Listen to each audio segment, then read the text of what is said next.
If you're constantly battling low energy, cravings, weight control, watching your health slip away, listen up. There's a simple daily protocol they don't want you to know about that's helping people ditch their meds and reclaim their health. Up to 88% of Americans potentially suffer from some degree of insulin resistance. The Feel Great protocol is a simple 2-step daily system designed to help your body work with you, not against you. Step 1. Unimate, a powerful yerba mate extract clinically shown to boost mood, increase mental clarity, and support fat burning. Step 2. A patented fiber matrix called Balance. Taken before meals, it helps regulate blood sugar, curb cravings, and support healthy insulin response. That's it. No crazy diets, no meds, just science-backed support your body actually understands. Feel Great is perfect for you if you have low energy, weight control, high blood pressure, high cholesterol, poor sleep, diabetes, snacking, sugar cravings, gut health, systemic inflammation. This isn't a trend, it's a transformation.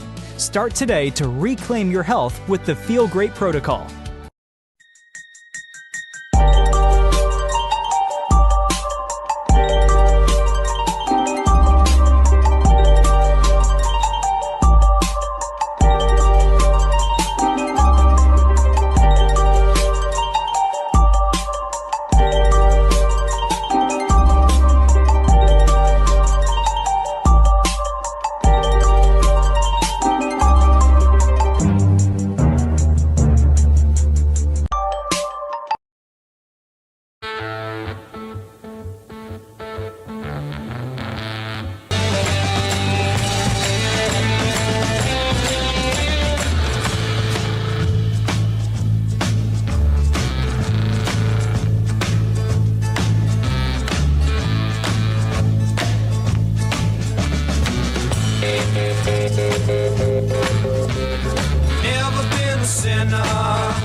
Well, how is it going out there, my fellow world patriots? Good Friday to you all.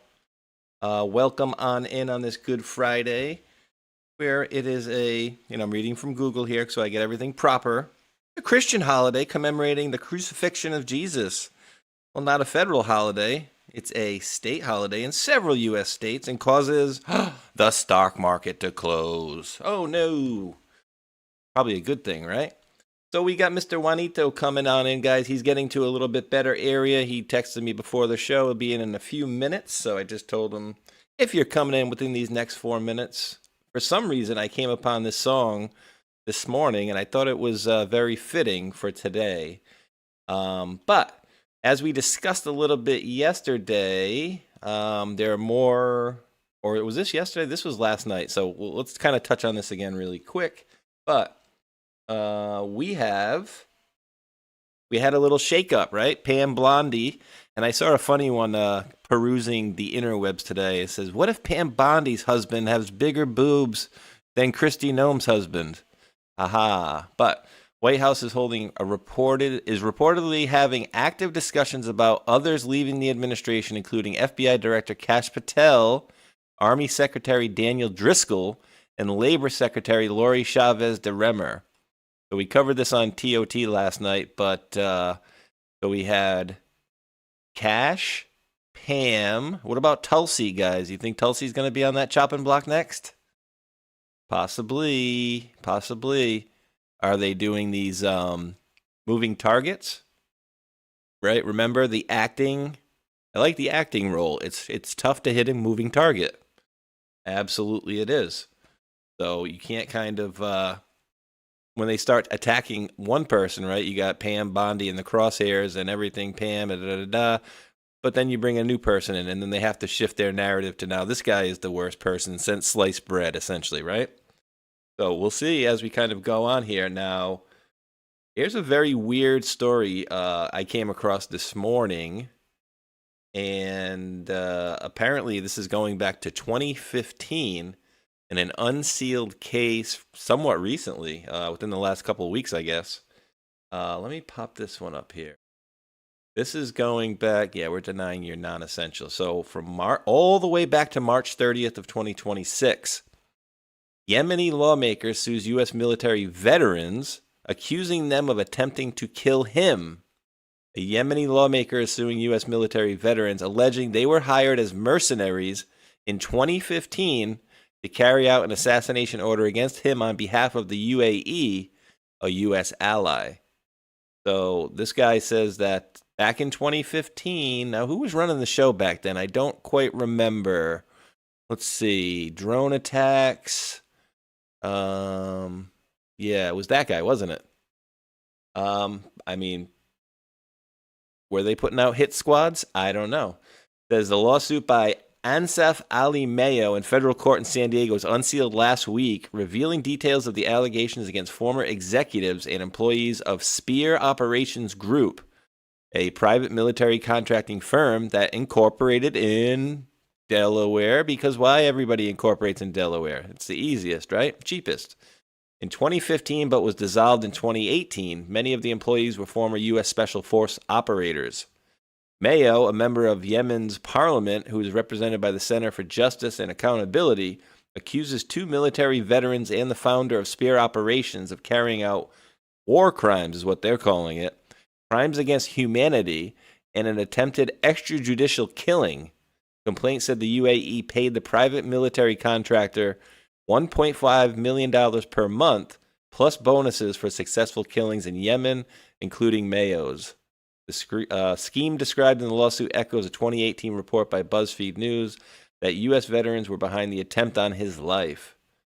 According to the complaint, Spear founder and CEO Abraham Golan, an Israeli-Hungarian dual citizen. Why are they always dual citizens, right?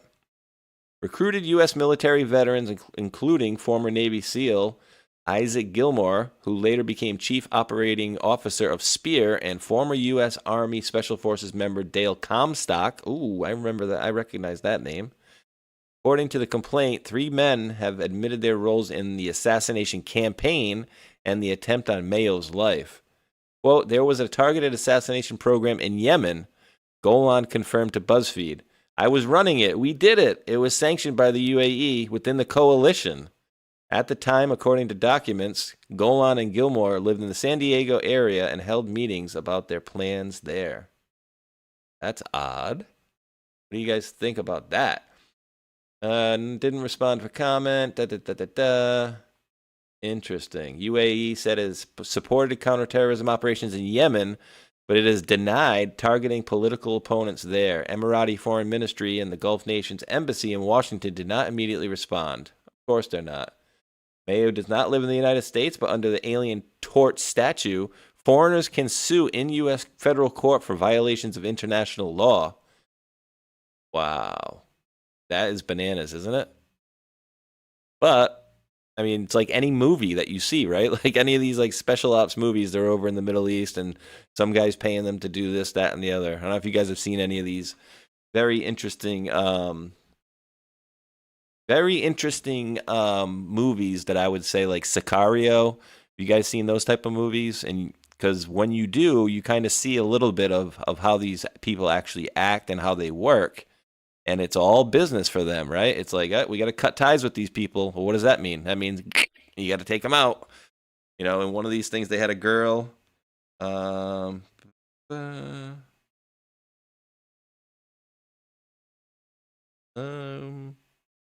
I did not see that. Miss Jennifer is. I'm just texting Miss Jennifer, who's sending something in. Them in.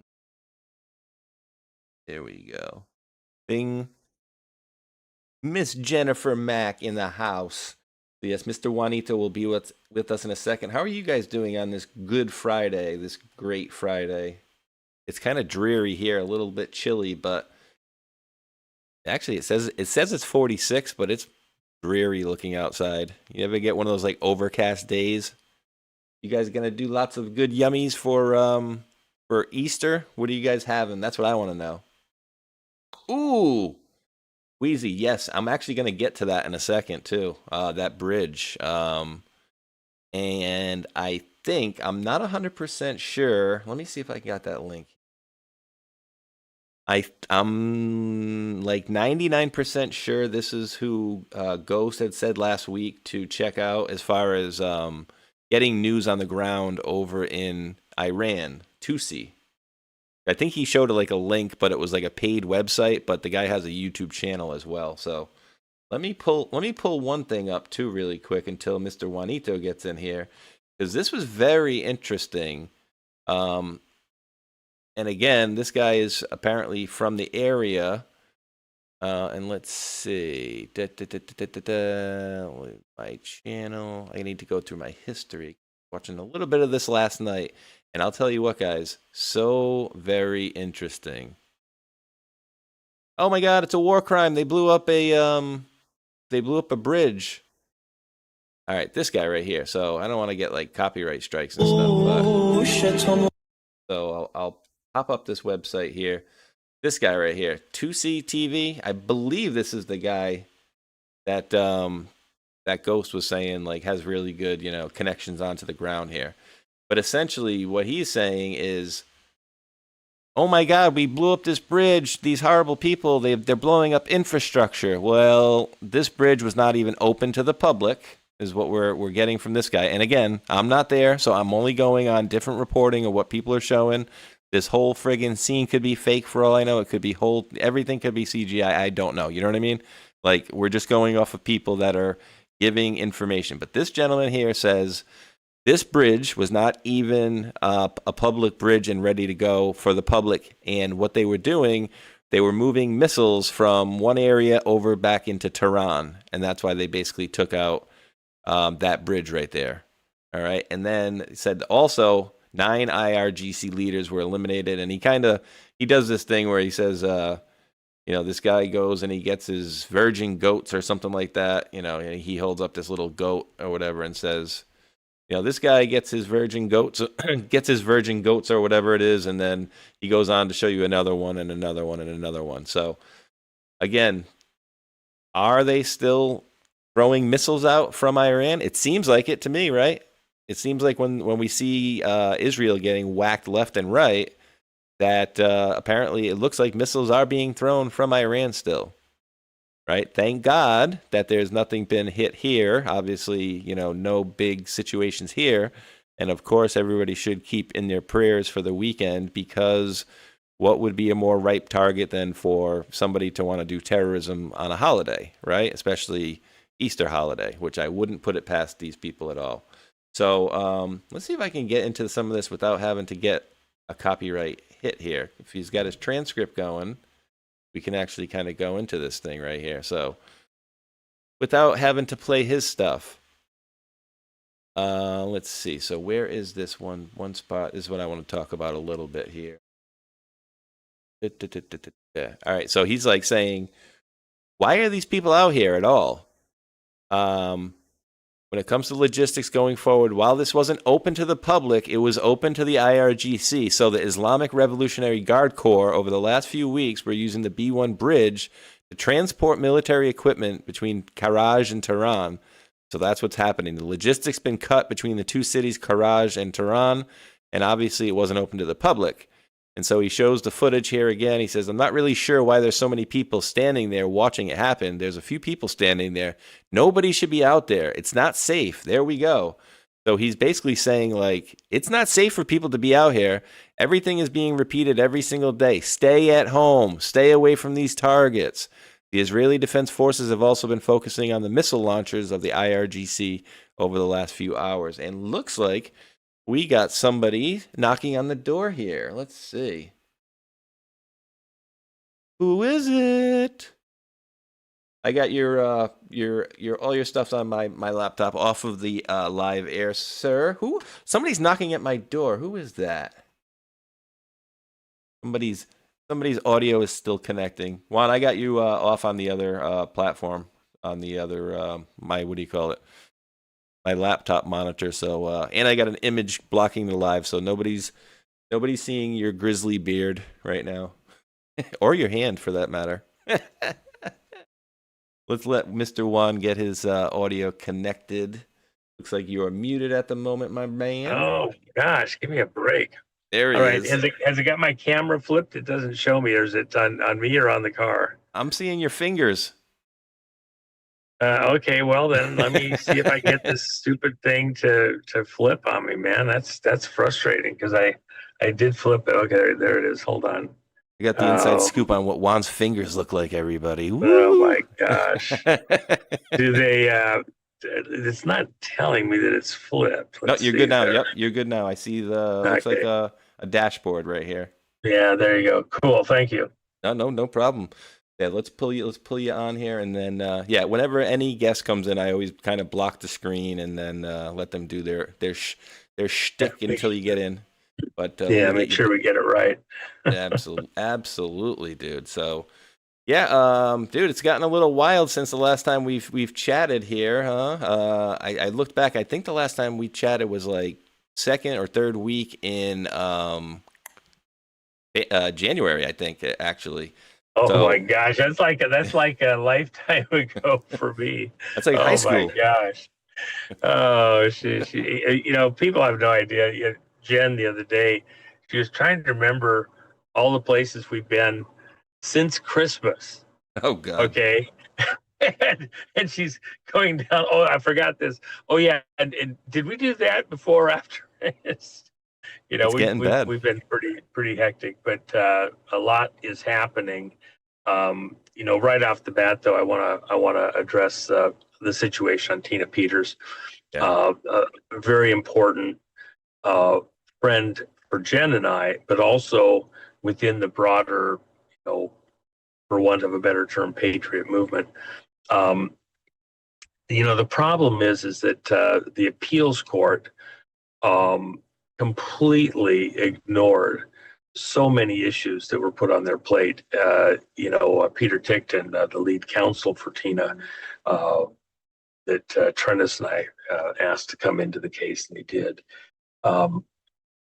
He was very kind in what he said, but still fairly firm.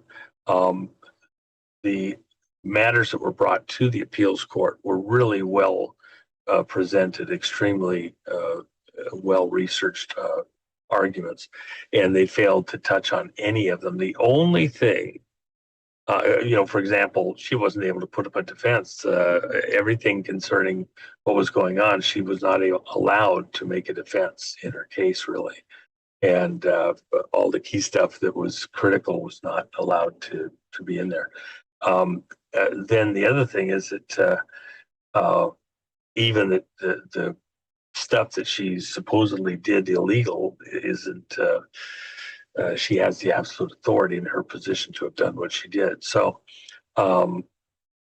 what they did do is say that the judge violated her First Amendment rights by saying that she, because she had spoken out on her case and done so publicly, that she had to be punished more harshly. And so he sentenced her to the maximum plus just to make a point of the fact that she shouldn't have talked on her case. Well, it's her First Amendment right. So the appeals court rejected the sentencing as a violation of her First Amendment rights.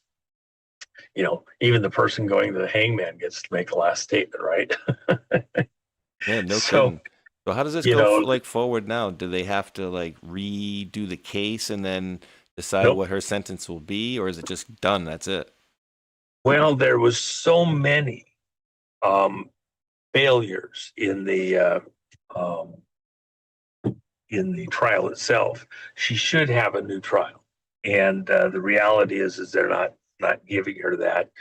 Um, they should have thrown out a lot of the stuff that occurred in the trial. They didn't do that, and there's quite a few things that were argued in the appeal to the appeals court.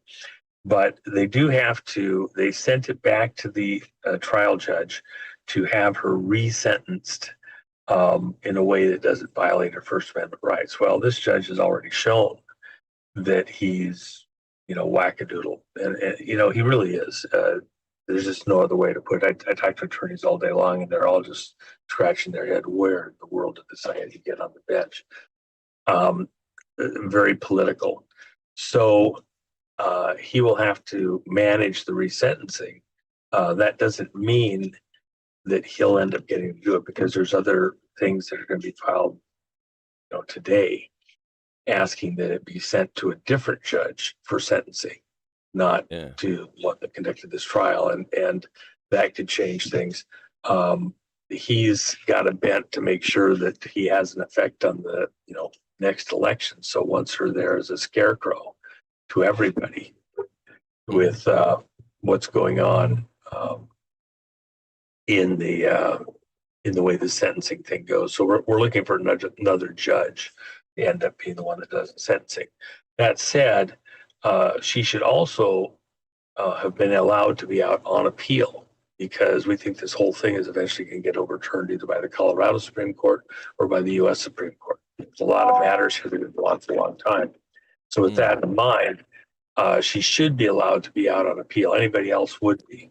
And the other thing that happened in Colorado, which many of your audience may already be aware of, there was another politician, a senator, Democrat senator in Colorado, who actually did what they accused Tina of doing, violating the law and trying to, you know, get people to do bad things within the government. This was a friend of the governor of Colorado, Governor Polis. And so when her case went through court and she was found guilty, she was given probation, which means, you know, call a probation person once in a while, and a fine of $3,000, which she's allowed to work off with 100 hours of community service. And and she walked free, no ankle bracelet, no nothing. Very, very sketchy situation, but Tina goes to jail for 9 years plus. It's a disproportionate sentencing, one to the other. And so even the governor has acknowledged that. The governor wouldn't allow Tina off on a presidential pardon. And by the way, the appeals court refused to acknowledge or recognize the pardon that Trump had given.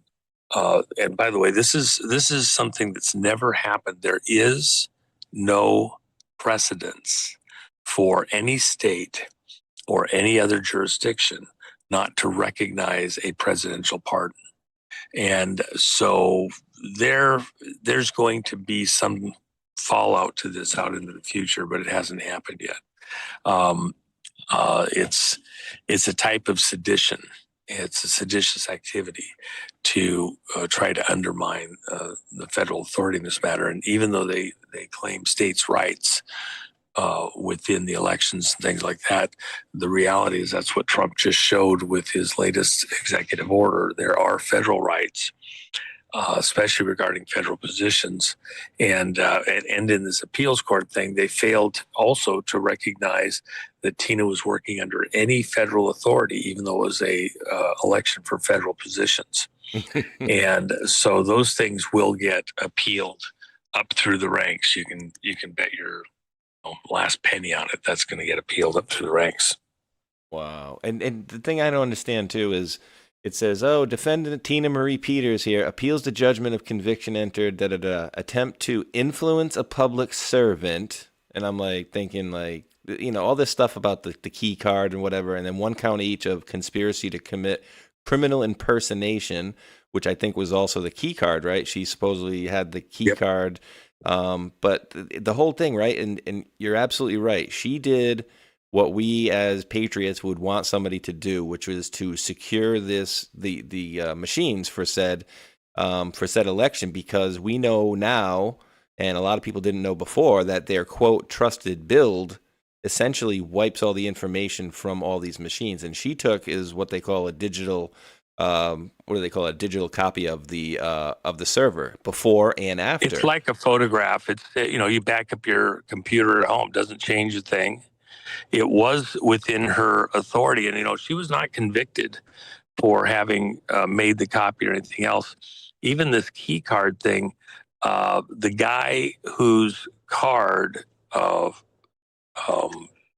the person used helping Tina to secure this copy, who, by the way, the person that made the copy on the Dominion machine actually had a clearance at that time from Homeland Security to do exactly what he was doing with election machines. That's even wilder. This is someone who had the legal authority to do exactly what he was doing.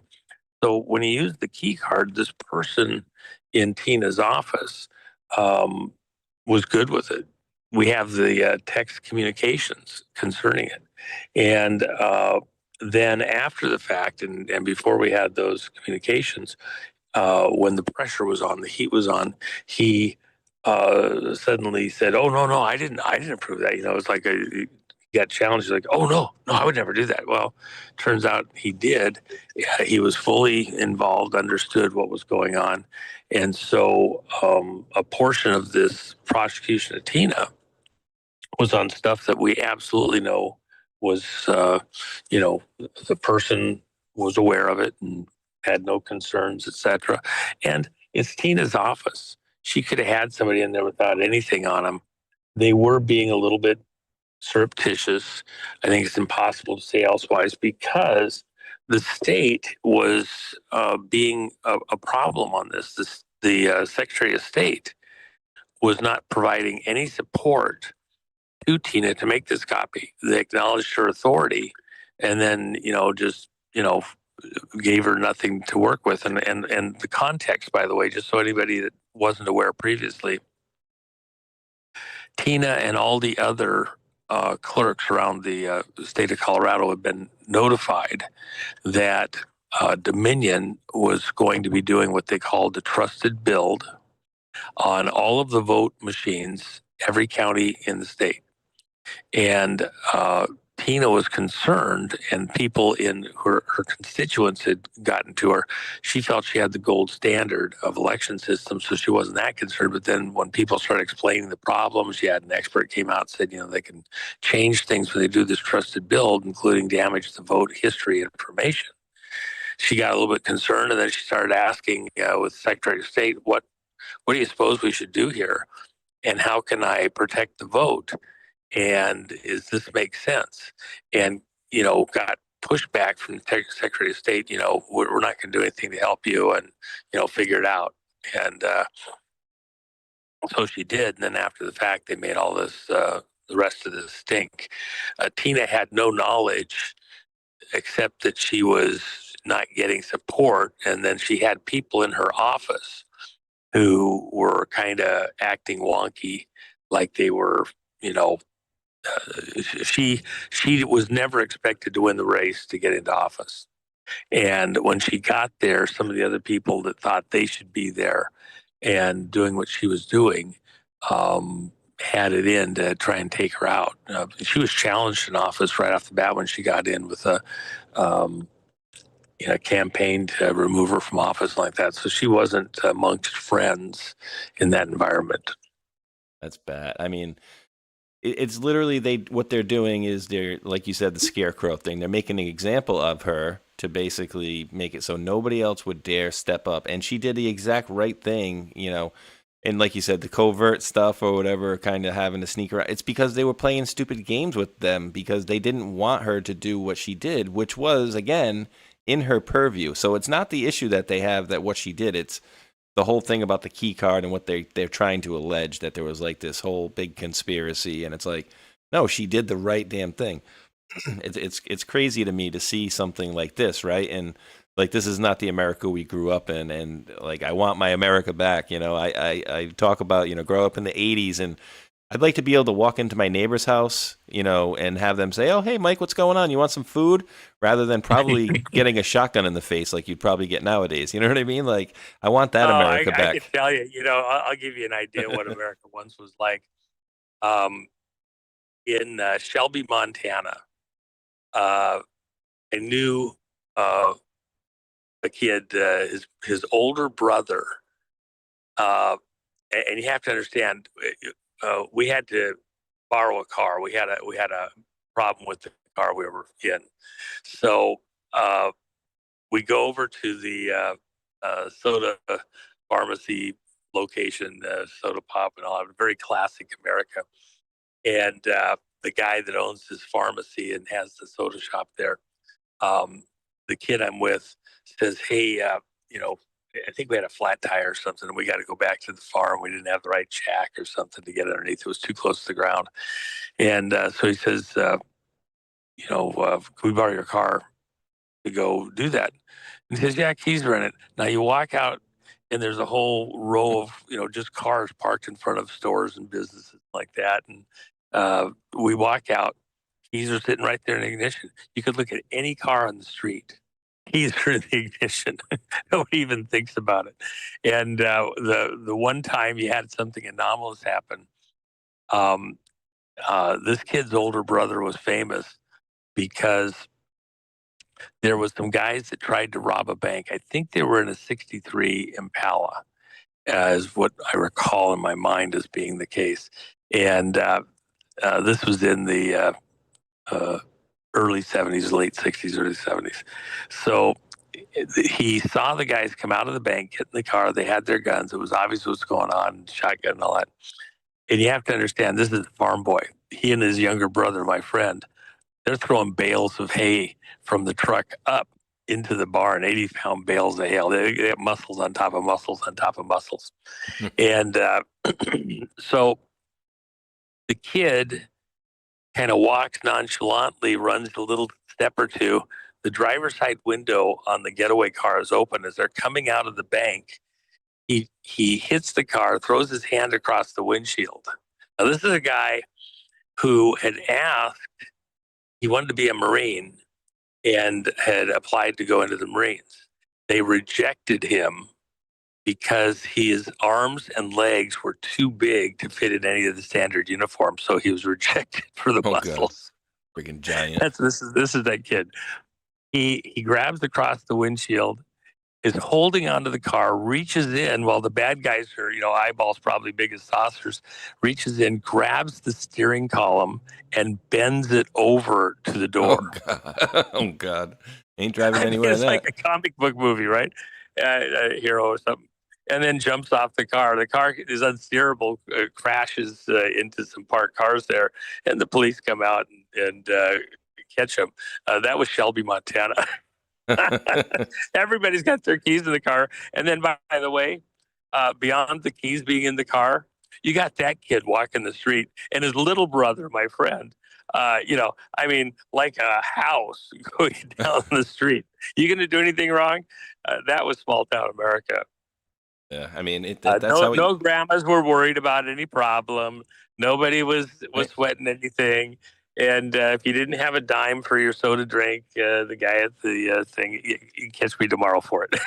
Yeah, exactly. I mean, it's such a different world, and like the things that happened to us, I always talk about us playing like Manhunt. The things that people did to us back then, we'd probably sue them for now, like getting shot with like a salt pellet gun for Oh hiding in my somebody's gosh. blueberry bushes, right? And thinking back then where kids were like, what is it? It's whatever. And then now we know how, difficult it is to cultivate, and do fruits and vegetables and make them stay nice. And us little 12-year-olds running around his backyard trashing them. But again, like Well, such a different world.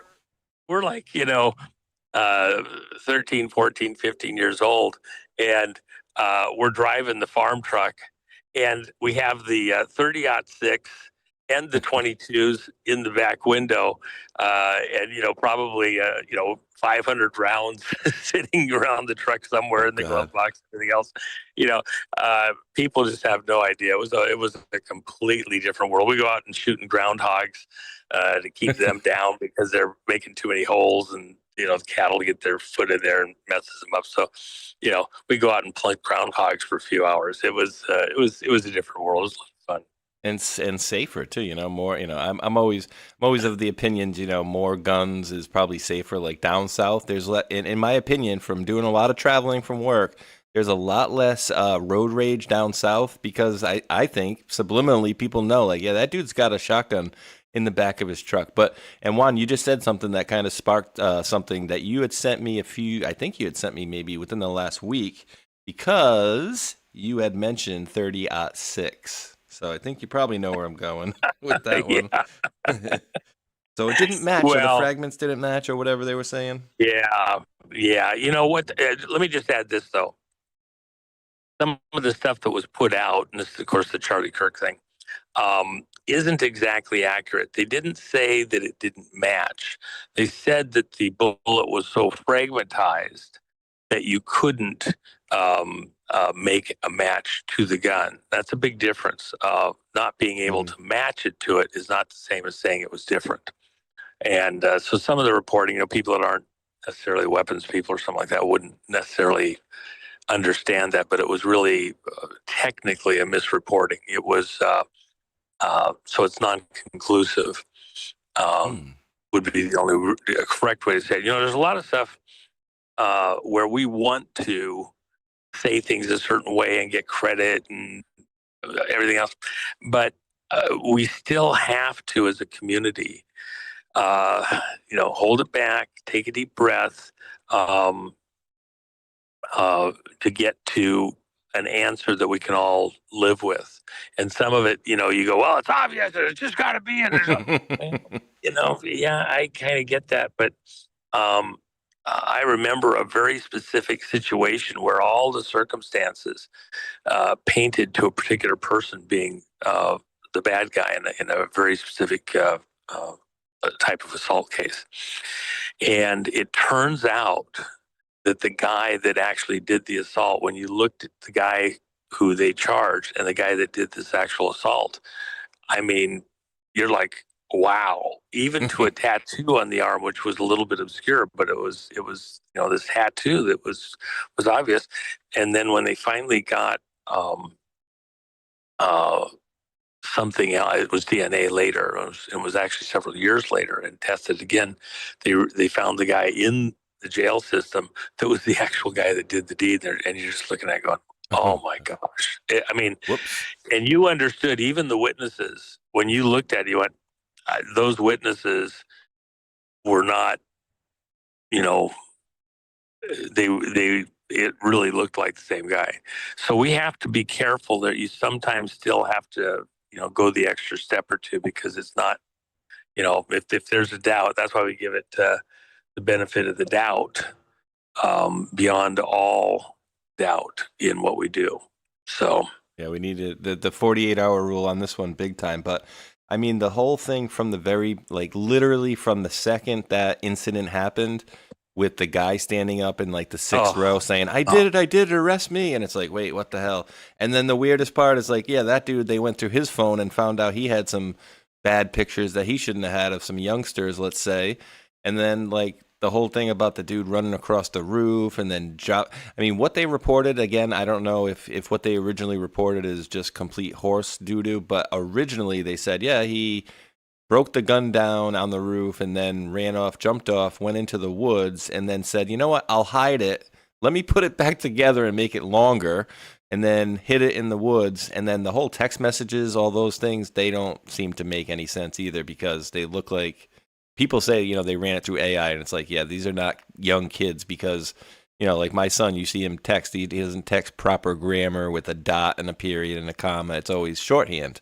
And so this whole thing has just been a really weird situation for me. And then you got all this, you know, infighting between, you know, the various groups and the TPUSA crew. And it's just like, I'm sitting here, I'm just going to watch and wait for the smoke to settle, and I'll report accurately. But, you know, I think it's not in my purview to go and start attacking people on either side of the thing, because I don't know the facts of the matter 100%. All I do know is it seems really odd. Like, it's all very odd to me, you know? Well, the one thing I would say, even from day one, now I was with somebody in Washington, D.C., Phil Lyman. I had a private event that I did there, and he was a guest. And he asked me, you know, would I be willing to fly back with him to Utah for this TPUSA thing? And, you know, I had early on been a big supporter of Turning Point. And there was a couple things that happened, especially when they were pushing hard for this early vote and mail-ins and all that. And I, you know, spoke with a number of the people, you know, names that the audience would know, but not with Charlie directly.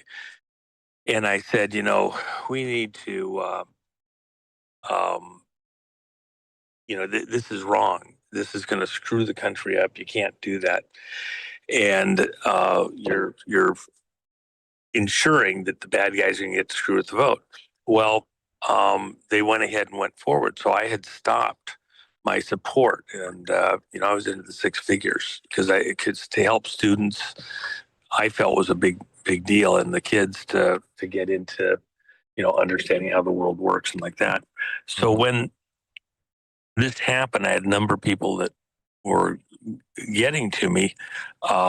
Phil Lyman presented on the stage immediately before the shooting and had just walked off the stage. I would have been right there with him if I decided to go. And we did discuss it, but I just felt other stuff I was doing out east was more important. And then the issue with some of the things that had been being supported. I was aware that Charlie was questioning stuff and backing off of some of the things that had been going on. And I thought that was appropriate.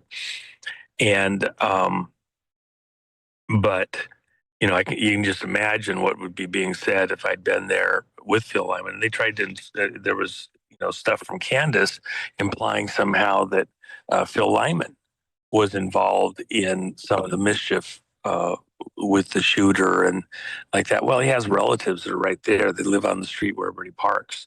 They had their security cameras, and some of the camera stuff showed the stuff going on. It was, you know, it's still a relatively small community.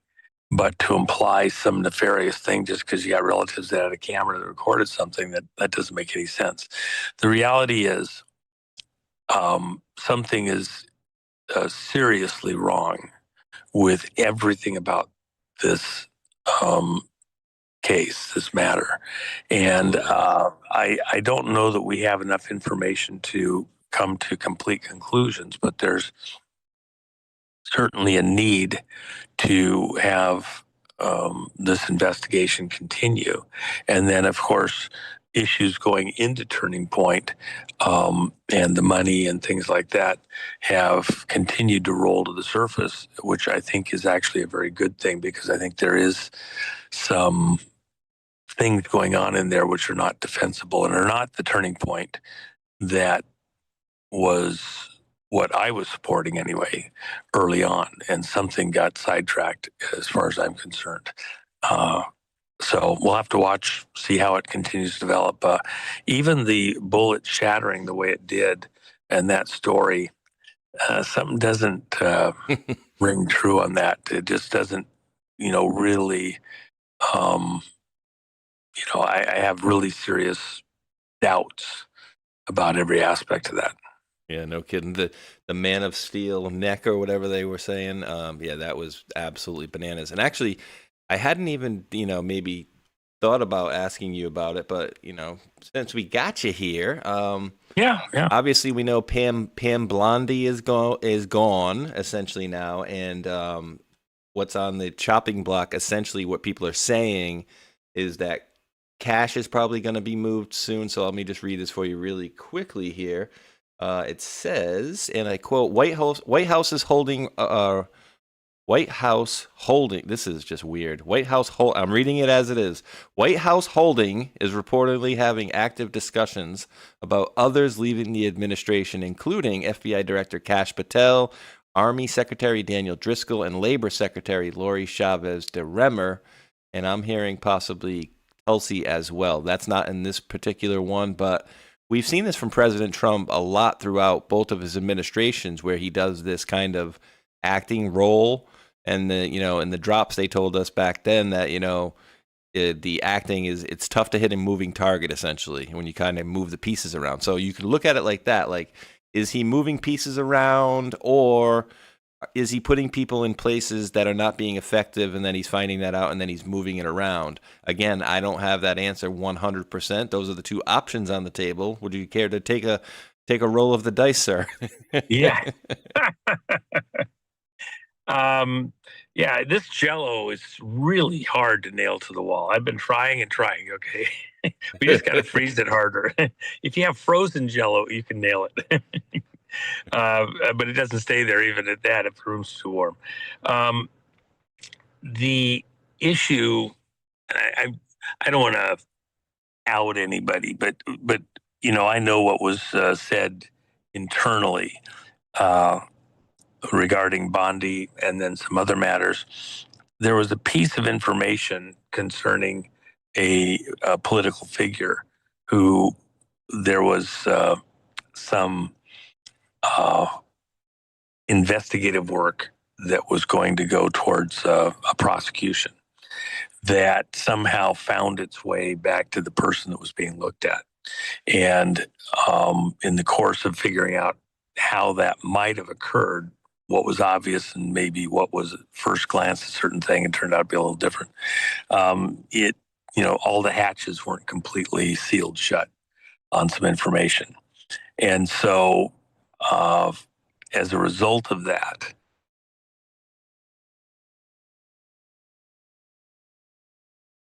Oh, lost you for a second. Just lost you. Hold on. There we go. I gotcha. I lost you as a result of that. We got him again. He might be in a bad area here. Let me just put this. Let me put an image over the screen. Coming in. Oh, okay, that's what it was. Okay, I was just like, yeah. You left off at as a result of that, and then it went off. Yeah, they've been going through and kind of cleaning house and making sure. One of the things is if you do have a problem, you want to let everybody know that when something like this happens, that you should feel the dangle under your feet. You don't want to be the one that screws up at a critical moment.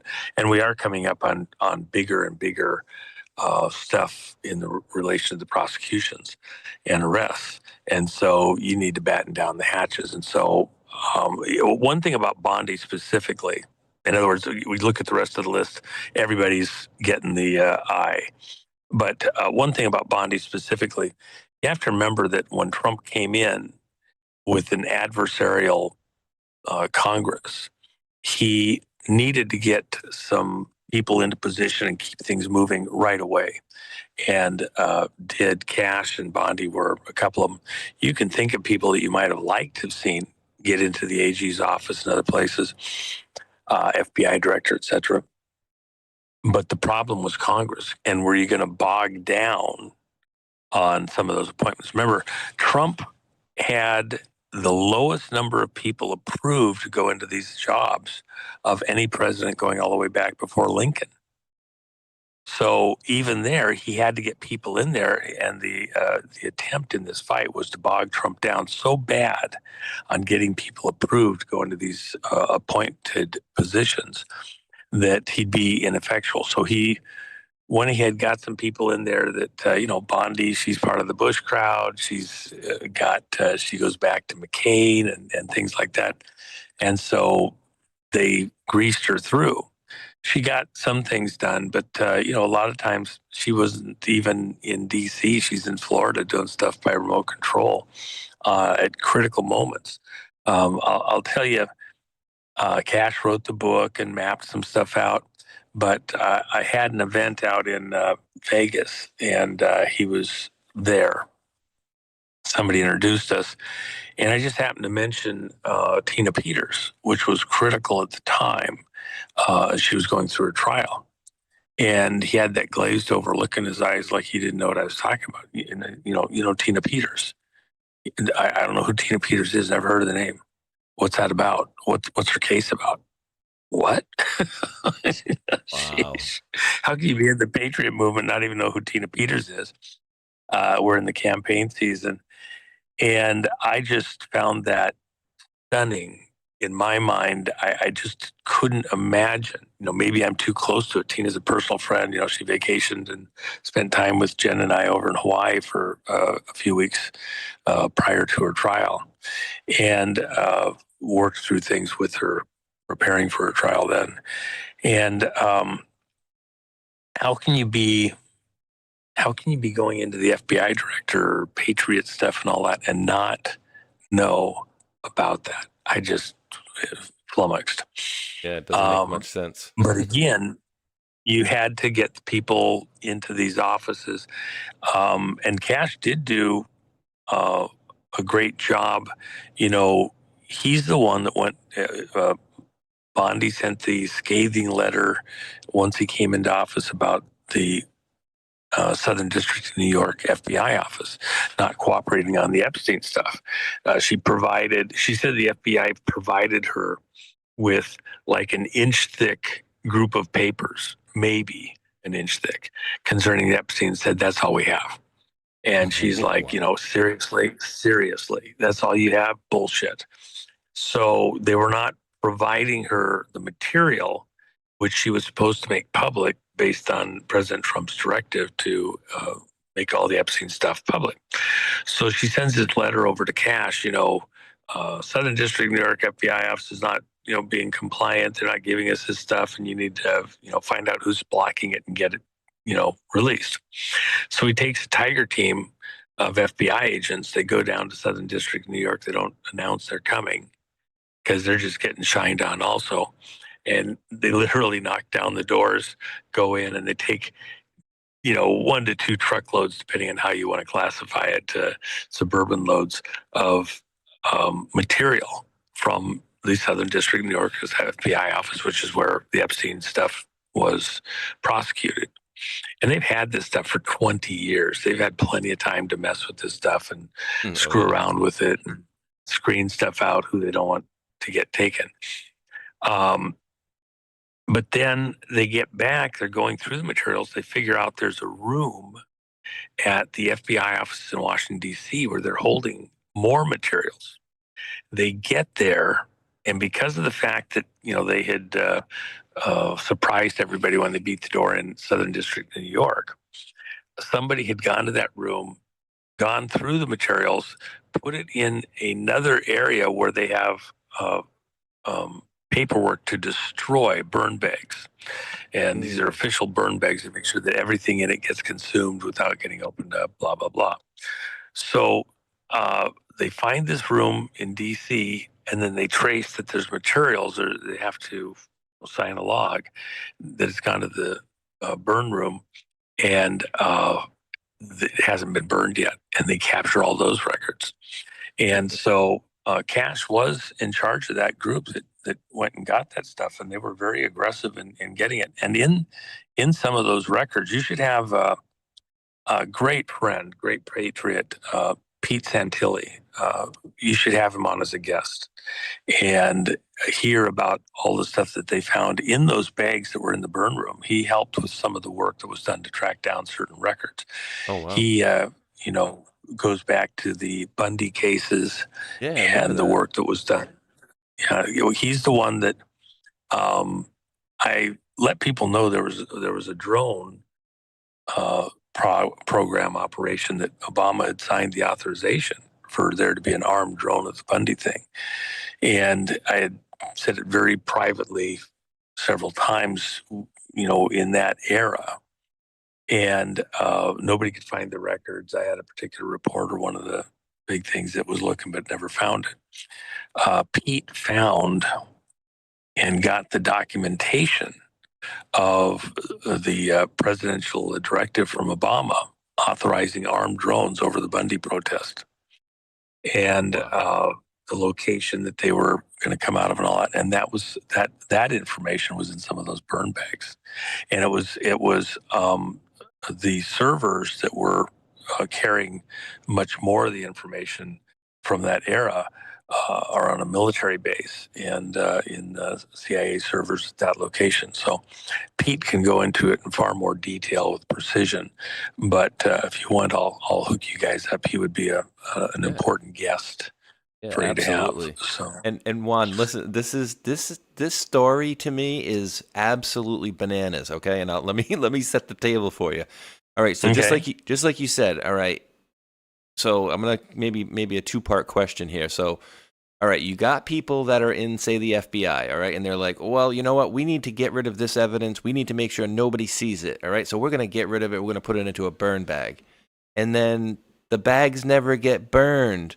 What kind of an idiot, like, you know what I mean? If me and you were like, we just robbed a bank and we got the evidence in this one bag and you call me and you're like, hey, Mike, we got to burn that bag, like, or if we don't, we got evidence hanging out there. And I'm like, okay, Juan, I got you, buddy. I'm gonna burn it now. And then I'm like, you know what? Let me sit down and watch, The Price is Right for the next couple hours instead of, and it's like, wait, didn't they find it pertinent to like burn this stuff immediately to get the evidence off the face of the planet? That way you like, oh, hey, it's going into burn bags. And if I was like overseeing this and I was one of, say, the bad guys that wanted to get rid of the evidence, I would have been in there, in that room, in the burn bag. Okay, now let's burn it or whatever the hell we do. All right, now it's ash. Okay, now I can sleep at night. But to me, dude, that is the weirdest thing I've ever heard, that they went out of their way to put all these things in burn bags and never got burnt. Like, Well, that makes no here's sense. the wild part. Here's what the rest of the stories you got to hear. So they stopped all the stuff that's in the burn bags, everything. The problem was they had so much stuff they were trying to destroy at the same time. Nobody could prioritize one thing over the other because everything was critical.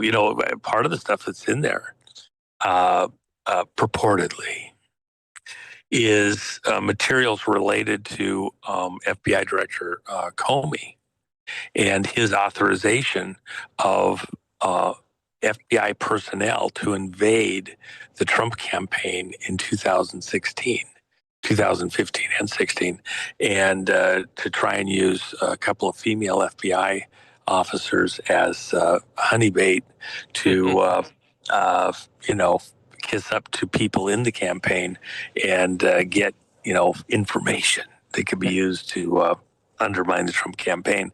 So there's stuff that we haven't seen fully and see how it interlaces. And one of the things that people need to understand too, a lot of stuff might look inconsequential. It's a receipt.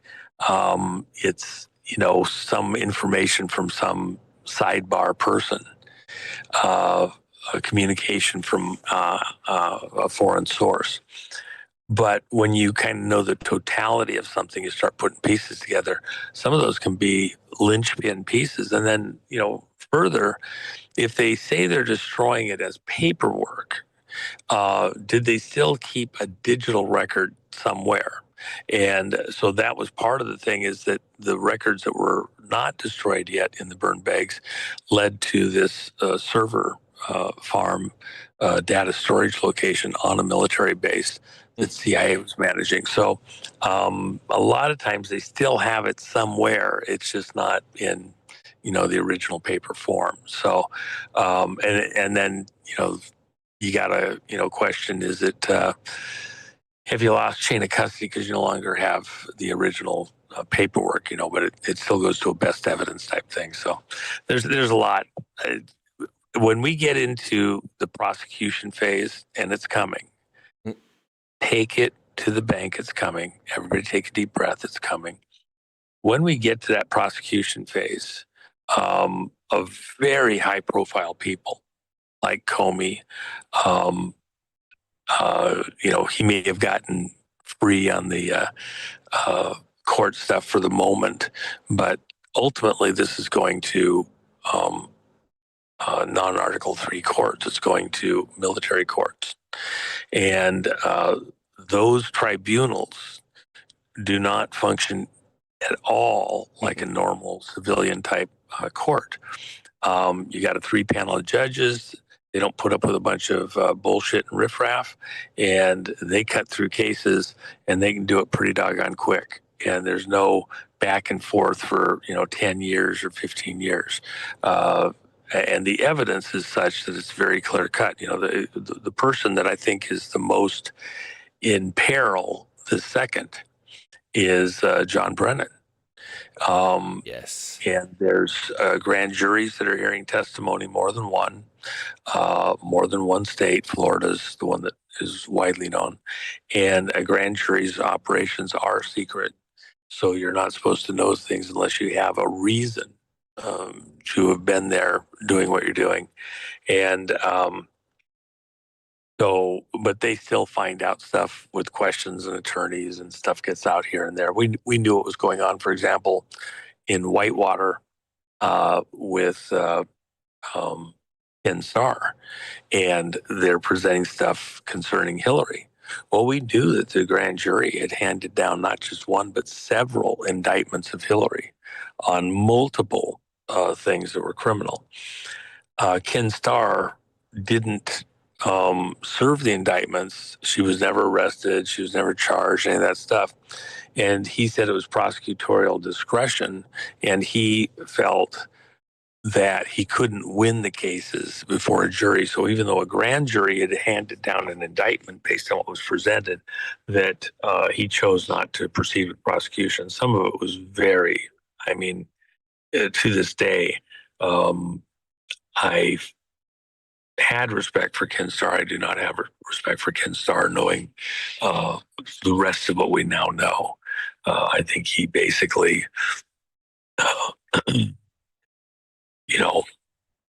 took a deal, is the way it is. And, that's my opinion.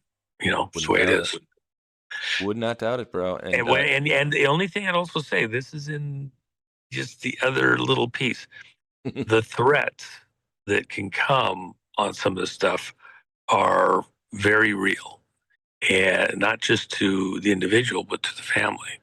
And so you get in some of these positions, some of these threats are not to be trifled with. And we have lots of examples that we can go to. So I'm not, I don't want people to necessarily fall on their sword. I don't want them to have family members, things like that. We have to protect witnesses when they decide to come forward and do stuff. And there's more to that discussion. It's not quite as cut and dry as it might at first sound. So, the other one, though, that I have zero respect for, and stick it where the sun don't shine, is Mueller. He did such a great job. It was such a trying thing, all that sort of stuff. Mueller's the one that right when he got into office, or at the FBI, went over and shut down what was going on in investigations related to child trafficking out of Cambodia, and stuff that was tied to the server farms over at MIT, and Aaron Swartz. Aaron Swartz, the kid who created the Reddit platform system, he is in the Seth Rich category. I hope that in the next few years that what he was doing and trying to do is in fact made known and noted. I don't think he committed suicide, and I think that he was a victim because he was going after the child traffickers in that system. And this whole Cambridge library thing is a complete fraud. And I hope that at some point, even with some of the information that is been captured that didn't get burned, that there will be room to understand his role and what he was trying to do. Young guy, um, Tesla-like mind at a very young age, and we've been deprived of him. And I would hope that there's more justice in his story than what has occurred thus far. Yeah, absolutely. And just And really Mueller quick. was the piece of shit that made it all possible in many ways, in my opinion, just so you know. So if I had the chance, I'd kick him right in the ass. And also, there's been reports, he had become really um, had an alcohol problem. And I think that some of that came from, the knowledge and involvement. It's not that he was the bad guy doing these things. He was the guy that agreed to go in there and make sure that nothing came out. There's a difference. You have some bad guys that are just twisted, baked, evil. But if you're the one that kind of makes sure that no justice gets served, you're involved in something that is just as evil. So you might not have done the deed towards kids and things like that, but to have protected those activities is a very serious thing. And the military group that was investigating from the Cambodian side, one of the princesses there had tried to champion this to bring out the problem for these children in these locations in Cambodia and other places in the area, including into China. That military group that was assigned to this in that same time period had a unfortunate helicopter crash. Oh God! I think there was 9 team members. No, similar type of a thing, but they were in Cambodia when they went down, and that just stopped everything. It stopped everything. So, and by the way, extortion 17. My gosh, there's a lot of justice that needs to be served up in a lot of places. There's lots of truths that'll come out to overturn the lies from the Obama administration. The whole thing supposedly going out and finding bin Laden. That was to cover up the birth certificate story, if you remember, that had come out, 5 days earlier with suddenly, Loretta Fuddy, the director of the Hawaii Department of Public Health. She was appointed there by the governor. Very bizarre, wild day when that happened. The guy that was running Department of Public Health was a doctor, long history, all the credentials on planet Earth, had clinics all over Hawaii, very respected. The new governor of Hawaii calls him up and says, "Hey, we have a news conference. I want you to attend." He gets there, on short notice that morning. Gets there and finds out he's resigning. I'm resigning. Yes. Oh, why am I resigning? Because you're under investigation. I am. What for? Medicare, Medicaid fraud, and they're looking at your clinics right now. I've heard of this, and so you're resigning. Oh, okay. So he resigns. They assigned this gal, Loretta Fuddy. Even the name is just, give me a break. And no history of that type, a little bit of college classes here and there. And she's now director of public health there in Hawaii. And the bizarre part, what's her career history prior to that? Well, for decades, she'd been the treasurer for a religious group called Subud. And Subud only has like 3,000 members in the whole world. She was working out of an office in Bellevue, Washington. Subud, the organization, supposedly out of Indonesia, has like 6, church locations in the world, and it's Indonesia, Hawaii, Los Angeles, Seattle, think it's Detroit and Langley, Virginia. and Langley. and the president of in Indonesia in the mid '60s says this is a CIA front organization, and they're trying to overturn my election and interfere in our elections in Indonesia. Says it publicly, and names the church group Subud. Well, that was the group that Obama's mama belonged to when she was doing work in Indonesia. And supposedly we have pictures of Obama with the guitar at these religious conferences and all that. And then amazingly, like Superwoman, it's only a 3,000 member group. She'd been a member there for 30 years, whatever, Obama's mama. But she and Loretta Funny had never met the treasurer for Subud. They'd never met all those years, never talked, never met. Go look at a picture of Loretta Funny and Stanley Ann Dunham.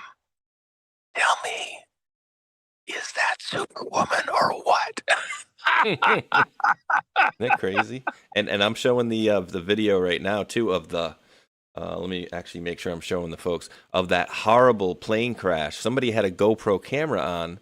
Oh my gosh. Yeah, oh. And this was not even like, a plane crash, and maybe I got to get a better copy because this guy wants to talk through it.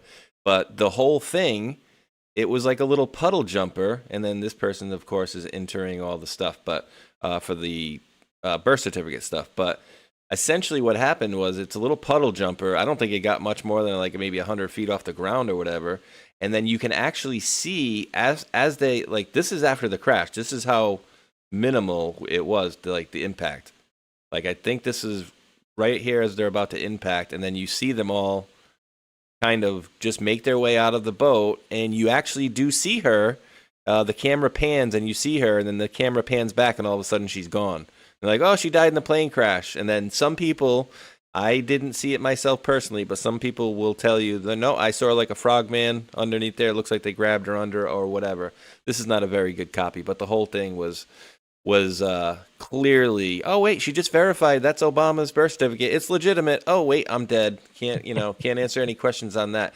But Juan, when you talked about a little while ago, you're like, when prosecutions come and don't worry about that, it's coming, right? So essentially, I think they did something like this, Juan, and for me, this is huge, and people may be rolling their eyes in my chat because it's probably the third or fourth time I brought it up this week.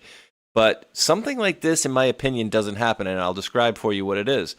April 24th, 2024, blood-soaked royal horses escaped and bolt through England. 5 horses belonging to a regiment closely associated with the king, the household cavalry, threw off their riders, and it was a white horse that looked like it had blood all over it, right? And then, just by happenstance, wink, wink, 666 days exactly later, former Prince Andrew, now Andrew Mountbatten Windsor, is arrested on his 66th birthday by 6 police officers. So when people ask me, like, do you think Trump's got control or whatever? And I'm like, maybe before this, I was like, yeah, probably has a lot of control here or whatever. But I'm thinking, like, this is a worldwide deal that's going on here. This isn't just America. And that right there doesn't happen unless they're trying to give us a message, in my most humblest of opinions. Had you seen that before? I'm sure you had, right? I mean, that is just wild. Like, yeah. What are your thoughts on that? For me, that's just like a double hat tip. Like, all right, you want to see something, guys? Check this one out. And it's like, how do you explain that? Well, let me come back to that in a second and circle to that. See, we have lots of illusions, magic acts that are intended to be taken at some kind of face value by us. It's an MK Ultra type programming to get us to agree to accept things, and then it just becomes the commonly accepted narrative.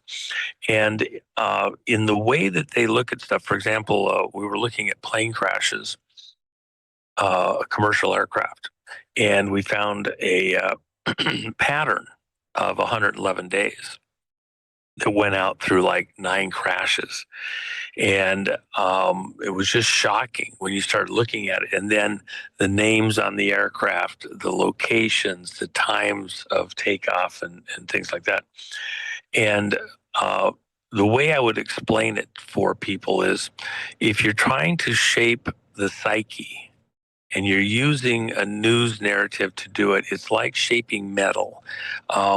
If I want to cause a bow in the metal, or if I want to take a curve out of the metal, there's a sequence to the way you strike the metal, and it's not back and forth, left, right, top, bottom, or something like that. There's a very specific sequence, and you can shrink the metal or expand the metal based on the way you impact it. And so there's some kind of an imprint that they're trying to do within our psyche, shaping the way that we interpret news, like ringing a bell, pushing on a swing. They got to let it come back and they give it another push. And the pushes get bigger to have greater and greater impact.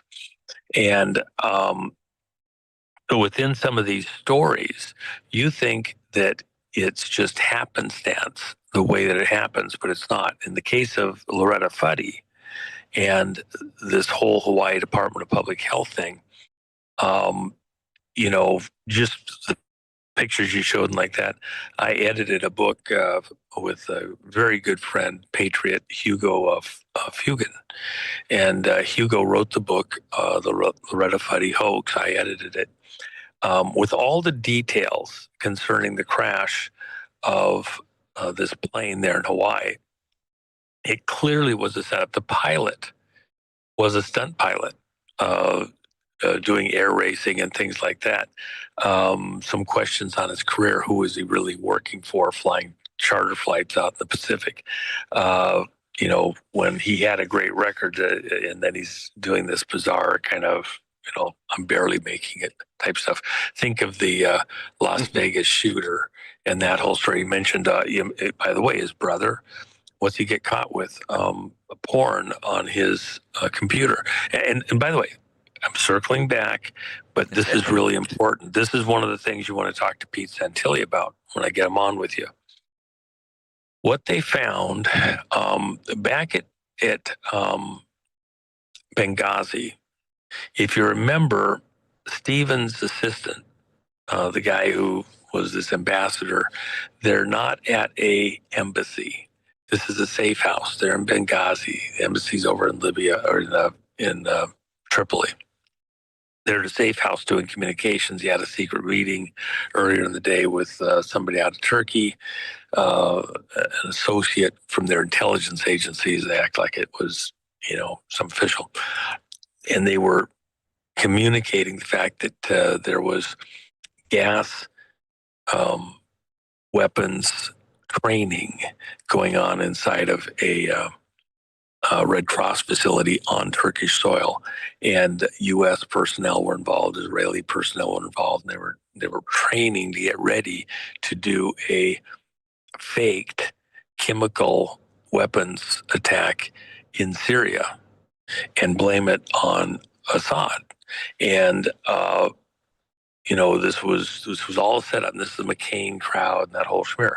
And the Turkish intelligence officer was there to tell Stevens, you have got to tell your bosses they cannot do gas weapons training on U.S. or on Turkish soil in those UN facilities. And they had overheads. Where the overheads came from the Russians, because they knew they were getting set up. It was the red line. If they cross the red line, we will have to take action. America will have to take action against Assad if they cross the red line. They had it all through the media. Everybody is saying the red line, the red line, the red line. It was all chemical weapons. Well, they're practicing to do chemical weapons attacks, blame it on Assad, and then the U.S. is going to have to put troops on the ground. And remember, those troops are being trained where? In Libya. Everybody's involved, and they were deployed into Syria, 800 of them, and fed to the lions. McCain was saying, we have to back up these troops. They've been training, and America has to get involved. They go in there, they're getting instructed. It's like bad pigs. We have to go in there and bomb. We have to back up. We have to get involved. That was the setup, and we didn't. So now let me circle back through. the guy that was the assistant to Stevens, his personal aide, is supposedly, and it's in this, I can go back and look at the articles, he's a world-class video game person, and he competes in video game stuff online all over the world in his free time while he's assisting the ambassador, traveling with him. Okay? No. What they were doing is they were doing communications between various operatives and operations around the world in video game platforms for the intelligence officers communicating between not just U.S. personnel, but other contractors in other countries also. So they're using a video game platform to do this communications in. Now jump forward to more recently. What did Pete Santilli and that crowd find in the servers that tie back to these burn bags at the FBI offices? The new and improved, updated way of communicating between contract personnel and intelligence officers in these covert operations is they do it in these pedophile networks in the dark web.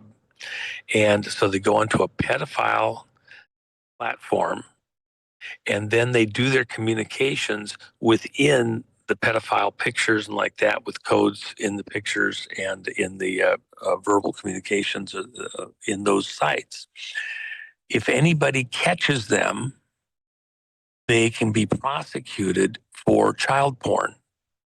And so if you go to track their intelligence operations and you get onto them, if you try to show what you have and where it's at, you're now conveying stuff in child porn platforms where you visited. You have a record of going in there. So what happened to the Las Vegas shooter's brother?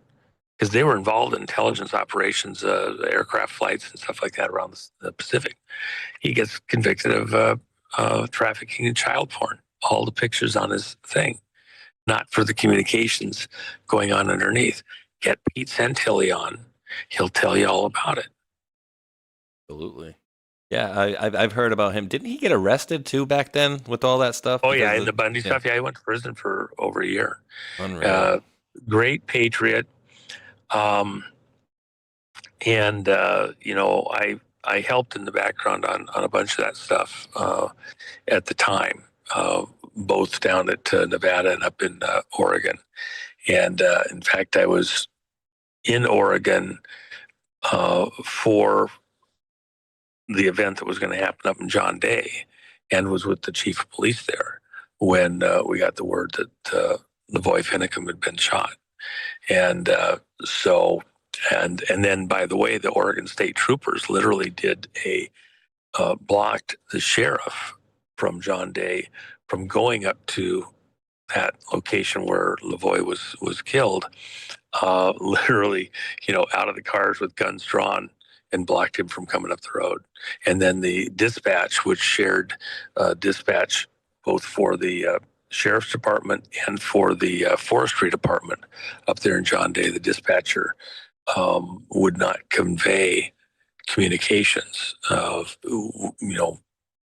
with, the forestry thing is a Fed thing, and they were blocking the sheriff from doing his job. There was so many wild, bizarre things going on there. You just have no idea, including the drone stuff and all that. So, yeah. Yeah, I'd never heard about that drone stuff, to be honest with you, either. Excuse me. I know, when I hear about Obama and I think drone, I think, droning civilians and whatnot. But Juan, you also let me just back up 1 second. I want to fill Absolutely. in one little thing before we move forward. Sure.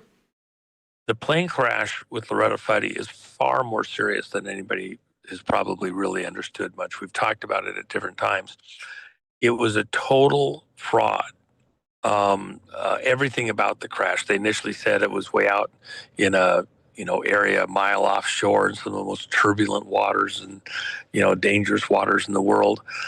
It was done within a couple hundred yards of shore And when you look straight down where the plane went down, there's a pool where it's deeper. It's like 30 feet deep. Everything around it's like, 5 feet deep.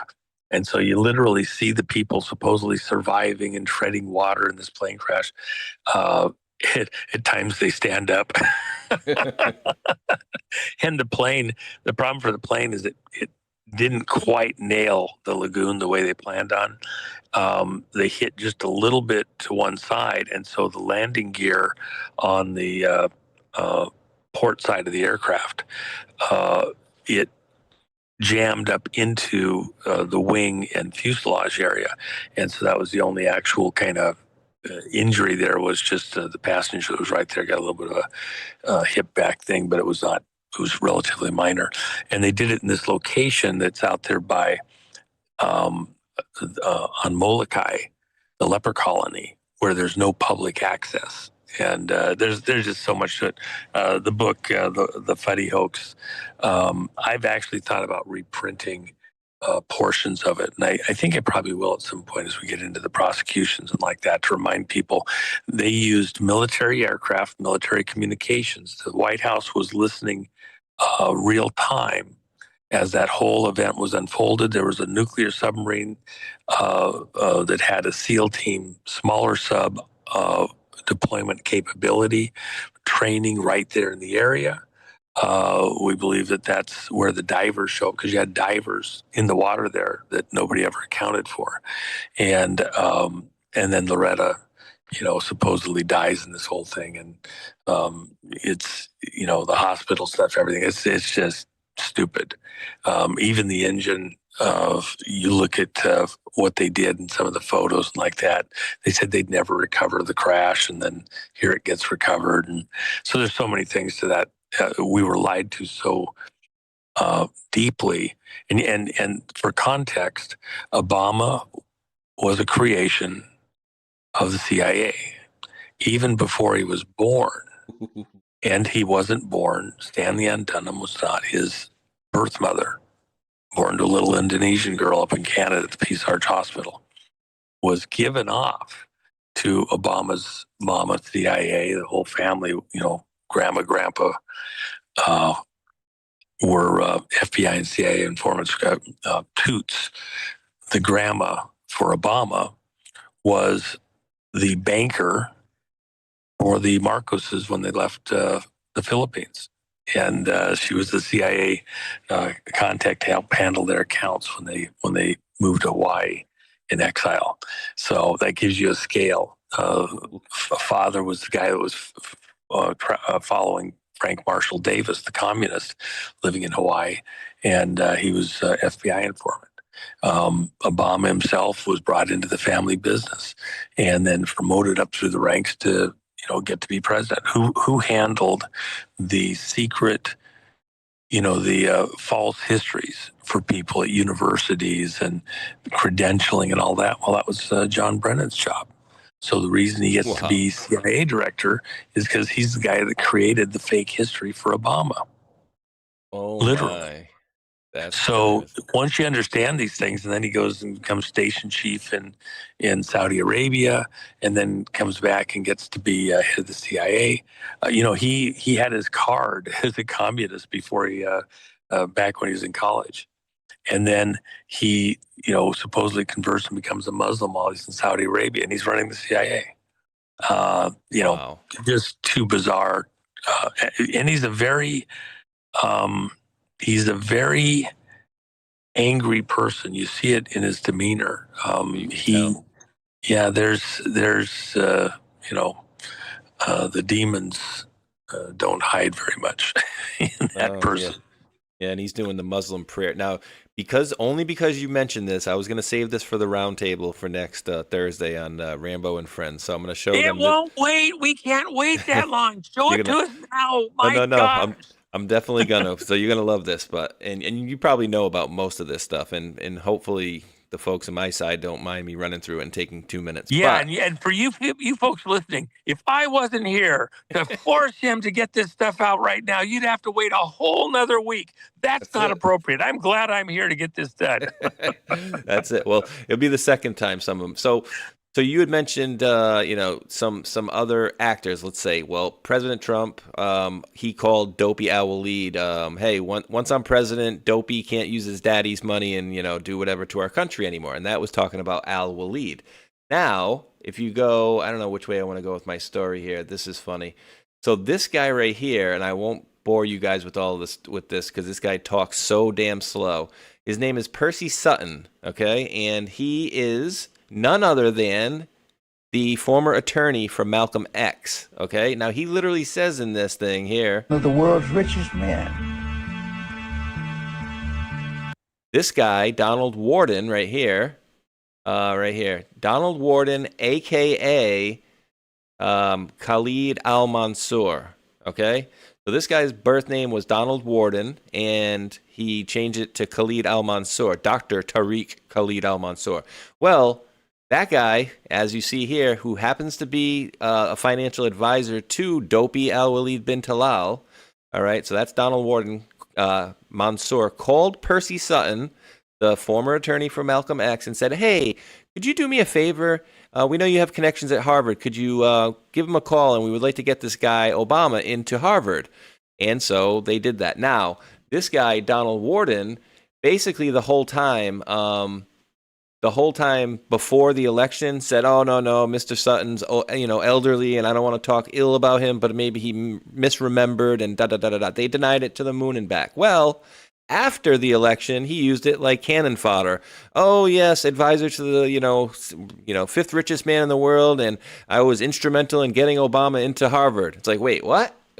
Wait, that wasn't on the, okay. So then, I don't know why this came up. So this is that right there. Now, remember, Al Waleed's guy calls Malcolm X's former attorney a favor to get into Harvard. Right here, that's Percy Sutton, as you see, representative for Malcolm X right here. All right, and then I'm going to bring you guys' attention back to a story from 1978, Juan. This story was written by a guy named Vernon Jarrett. And if that last name sounds familiar, it should, because it's her stepfather. Valerie Jarrett's stepfather wrote this article in 1978 talking about will Arabs back blacks with cash, right? And so I did some more digging into this whole situation. I'll tell you, by accident, I found this next part. Well, actually, not this part here, but, well, guess what? Guess who Khalid Tariq al-Mansour happened to be? Donald Warden. Guess what? He was the friggin' mentor to Bobby Seale and Huey P. Newton, the guys that started the friggin' Black Panther Party. Isn't that bananas? Okay. Okay. I got something for you. You have no knowledge of this. Go ahead and continue, and then I'll chime in. I got one more good. I got one, maybe two more good ones for you, buddy. Here's the one that came up on accident. Okay. As I'm reading through all this stuff, I read through and I'm like, did you ever remember hearing? I know you'll probably remember, some of the people in the chat too as well. I remember hearing specifically about Obama getting into an argument with Scalia, and papers were thrown around the White House, and rah, rah, rah, rah, rah. And shortly thereafter, he was dead, being Scalia and a dude ranch. But this cool part that I found by accident, admittedly, before becoming a Supreme Court justice, Antonin Scalia represented OPEC in various oil sheiks and federal litigation during the late 70s. He wrote a amicus brief, friend of the court brief, on the OPEC side of things. Well, guess who else did as well in that same very case? Oh, Dr. Khalid Tariq al-Mansour. So I'm linking you to Obama, all his connections, going back to friggin' Scalia, and all these people back to 78. And then the last thing I'll put up with, or the last thing I'll put up, is a very old rudimentary thumbnail that I used to make before Bree started making me look a lot better on my shows here. Here's a thumbnail from my show from January 21st of 2018. They had a movie script in one of the emails, in the Podesta emails, and it essentially had a line in it that went, and I'm not going to say it's identical, but pretty much if this was where he died, the line went like right here. It was very, very close. So some people are saying, did he put a hit out on Obama, on Scalia? Did JP Podesta put a hit out on Antonin Scalia?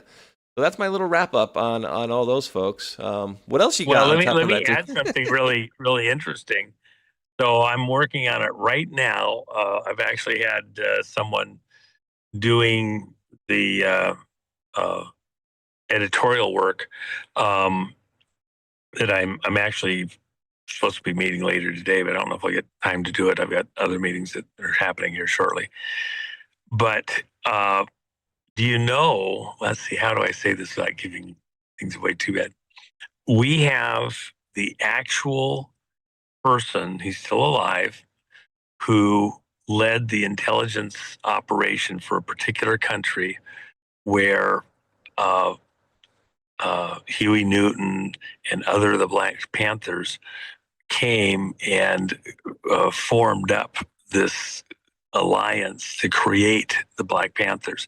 In other words, you think it was created by these guys, grassroots, whatever. No, it was an intelligence operation. We know the guy that came up with the idea, that recruited these guys and had them create the Black Panthers, and it was not a grassroots U.S. operation. And some of that information, I hope to have that out into a public forum somewhere, maybe later this year. But it's wild. It is crazy. So wild, and not grassroots. Sure. Not grassroots. Yeah, even the name, man. It's there's a reason why we even know the backstory on why Black Panthers. So anyway, oh really? It'll be a fun story when we get out to it. Yeah. Well, this is interesting. Let me just read a couple thank yous really quickly. And I think we did get that one answered. I just pinned that comment. He says he must have came in a little late or came in like recently and then didn't see the beginning. But Rollerbug dropped $1. Rumble Rant says, can you ask Juan about Tina Peters? Thank you. So I think I put in the chat. Hopefully he answered your question. I think he probably did.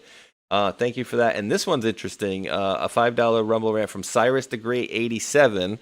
Juan, he says, frogmen use, and I don't know what this is, use an S as in Sam, D as in David, V as in Victor, SDV, to kill someone in the water. You can do it from 25 meters below them. You won't see a frogman. Don't ask how I know, please. They weren't there to kill anybody. They were there to back up. This was a staged event, very well planned. In fact, right there at Molokai, there's a runway that's used by the Navy for training purposes, where they fly in and out, daily. And this area, this lagoon where this crash was staged, they were there to support a story. So there's 11 people on the aircraft. It's full. There are people that are supposedly there visiting the leper colony and doing construction work. And this one kid decides he's got more than one GoPro camera, and he has them all running from before they take off all the way to the crash. And then they're in the water and he's getting all the video. It's bullshit. And they kind of overdid it. In other words, they created their own record that helps us to refute that it's anything of what was purported. Even the pilot, the way he went out, he went more than 100 feet out. He went out and did a turn before he should have, and all sorts of bizarre stuff. Hugo covers that in the book. In fact, Hugo Fugan, he's the guy that wrote the flight simulation software that was then sold to Microsoft, and lots of people, including this audience, all of that flight simulator training stuff that you could go out and do on your computer, he wrote all of that. And Microsoft at the time said it was the best program that they'd ever run anywhere in the Microsoft system, is successful and everything else. Hugo did just an astonishing job. He's a very detail-oriented person, very hard to assail any of his assessments as you go through what's there. And we worked pretty intricately together on getting that put together. The FAA has never addressed the issues that we raised, and refuses to, because, this was a commercial aircraft crash. And they even did a practice run test crash in Maui County with the same type of aircraft complaining of the same issue, a complete total lockup of the engine. Very, very, very unusual. In fact, the only two crashes of that type that ever occurred are that one in Maui County with a plane that landed out in the cane fields on a road, and this one here where Loretta Fuddy supposedly died. And that's it. We had information that we were never able to, act on in time, that she was in a residence in Florida on the beach later. And there's so many things about that crash, because it was all set up. It was all about, they took Loretta Fuddy was really, supposedly Obama's mama died of ovarian cancer. She didn't die. She just continued life under a different name as Obama ran for and then became senator. They needed to eliminate that avenue. A total made-up story. And then she becomes the elections person, or the health person there in Hawaii. Well, who better to help with the cover-up than the person that played mommy? And then as soon as they get that done, she didn't want to do this forever. She's ready to retire. They had to kill her off, let her go do something else. And by the way, the people that did know her there in Hawaii all spoke very highly of her. She was a very nice person. She was amicable and all that. But, good swimmer, all sorts of things. And they put her in a kid's life vest. Oh my God. Had to make it look good. There's so many things. It just goes on and on. When you get into that, you can just go through layers and layers and layers. But hey, I've only got a minute. I've got an important meeting. I've got to do a media meeting with someone here, and I've got to do that fairly quickly. All right. But let me just mention a couple quick things. Yeah. You should. Jen has a pretty fun coin over on her thing, and a number of items there. The president's called for the American people to show up in Washington, D.C. on May 17th. And that's 49 days before the 4th of July, including the 4th of July, 250th anniversary for the country. Yeah, Jen. Jen has her coin out. It's actually is very, very successful. Dude,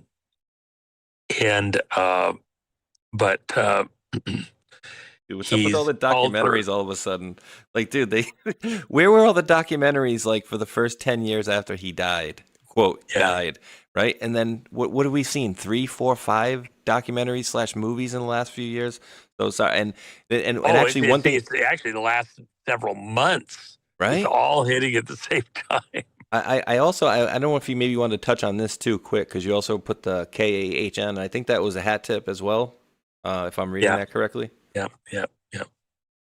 That's Kellyanne Hub News. Kelly died the other day, long fight with bone cancer and like that. And she leukemia. She had fought the good fight, really fought the good fight. And so, we're going to need to remember some of the people that got us here.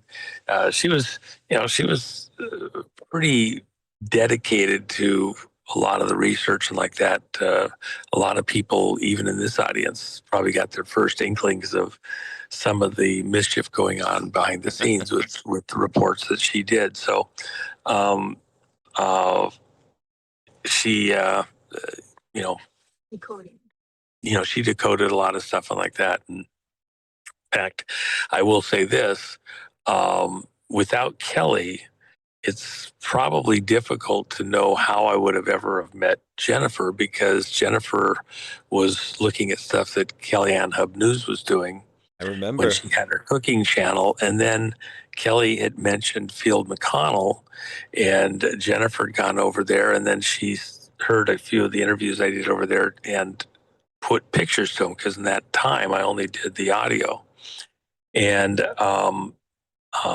so she added pictures, put those out, World According to Juan, and it got, millions and millions and millions of views. I got a call from somebody, hey, this person that you guys working for you is doing a really great job. I says, who's that? I have no idea. Had no clue anything was being put out there. And I took a look and thought, well, that's very, very sweet. And then I asked Phil to send her a note and thank her for it. And then I actually ended up doing an interview with Jennifer.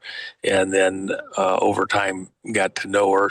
We actually made a movie together, traveled. Yes. And then at a certain point, being the romantic that I am, I really felt, she knows all of, these deep, dark secrets about me. And, the only way I could be protected is, if you're married, your spouse can't testify against you. So I told her with that in mind, maybe we should start thinking about dating.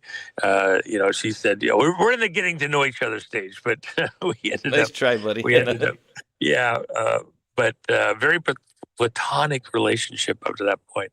And even though we traveled like that, and the rest was history. I think probably 6 or 7 months later, we were married, met the family like that. So I would not probably be in the current state I'm in if I if it wasn't for Kellyanne Hub News. So a hat tip. There's a lot of folks. This has been a long process that are not here now. Robert David Steele, a very good friend, CIA officer, retired. Scott Bennett, who, did some very early work tracking CIA funding of terrorism through banks across Europe and the Army, and was thrown in prison for a couple of years that I worked very hard to get him out. We're going to have a number of players timed out just even by age that won't be here to see everything out through the end. We're fortunate to get to do that. I would never have thought we'd lose Kelly along the way, but it just goes to the work we're in, and we power on, but we want to be mindful and remember down the road somewhere who some of these people were. So that's why Jen wanted to put that little note there on the coin. And that's that. In fact, we have some other stuff that we're looking to release here very shortly. The one thing that actually is probably timely for your audience, and I'll send you a link for it. I think I already did. We have a conference coming up in just 75 days that we just announced this morning in the wee hours of the morning for the Ahern Hotel, 3 days, and Monday evening, all day Tuesday, all day Wednesday. When's this? June 15, 16, 17. And I just did a private one, invitation only, with about 100 people last week to make sure we knew what we knew and on Bondgate, but we're widening this out to the broader fraud, which President Trump has put Vice President Vance in charge of, is calling him the fraud czar.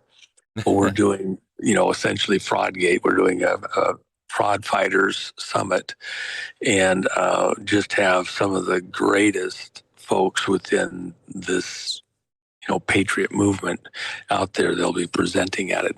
You'll be pretty surprised at some of the names. And we do have, I think we'll have Tina out by then, and this would probably be the very first chance for her to talk publicly. And so she's aware of it, and we're hopeful to have her out and healed up enough to present it too. It'll be something to be at. There's only a limited number of slots, and we're doing all the meals because I don't want people to leave, want them to stay there. So it's really an excellent event, not crap food either, the quality stuff. That's June 15, 16, 17. And if you put that out there for folks, I expect it to sell out pretty quick. It'll sell out pretty quickly. This will be the one that you want to be at. I think it's unusual and different. We're not selling anything. There's no be a membership to learn how to run a business or anything like that. It's very precise thing. And the conclaves, the ability to get and sit and talk with other like-minded people and some of these other subjects is off the charts. And the quality of the speakers, you just aren't going to find anybody any better. So it was an outgrowth of the one I did last week, and everybody was just, wow. It was outstanding to understand what's coming in the bonds. The bonds are hydrogen bombs put into the banking system that are set to blow very shortly. And so some of those presentations will be there within this. And that's why the metals are so important to get out of the way of what's coming. It's going to be devastating, and nothing is going to stop it. There is no fix. The earthquake has already happened. The tsunami wave is on its way. Anybody that tells you that they can fix the banking thing any way they want to, and the Federal Reserve and all that, not a prayer. And that's what we determined last week. So, but anyway, that's tremendous. There's some other stuff that I'll probably announce maybe over the weekend. I'll shoot you a note, but we'll hold tight till I get this a little further on. So, and dude, just really quick too, Juan. Yeah. Have Jen check her message, because I'm actually gonna grab one of these for my son, one of these junior ones for my son as well. I'm gonna buy one of these. Yeah. But I just had a little technical question on iPhone that I had versus say the web address. So just have her check that for me.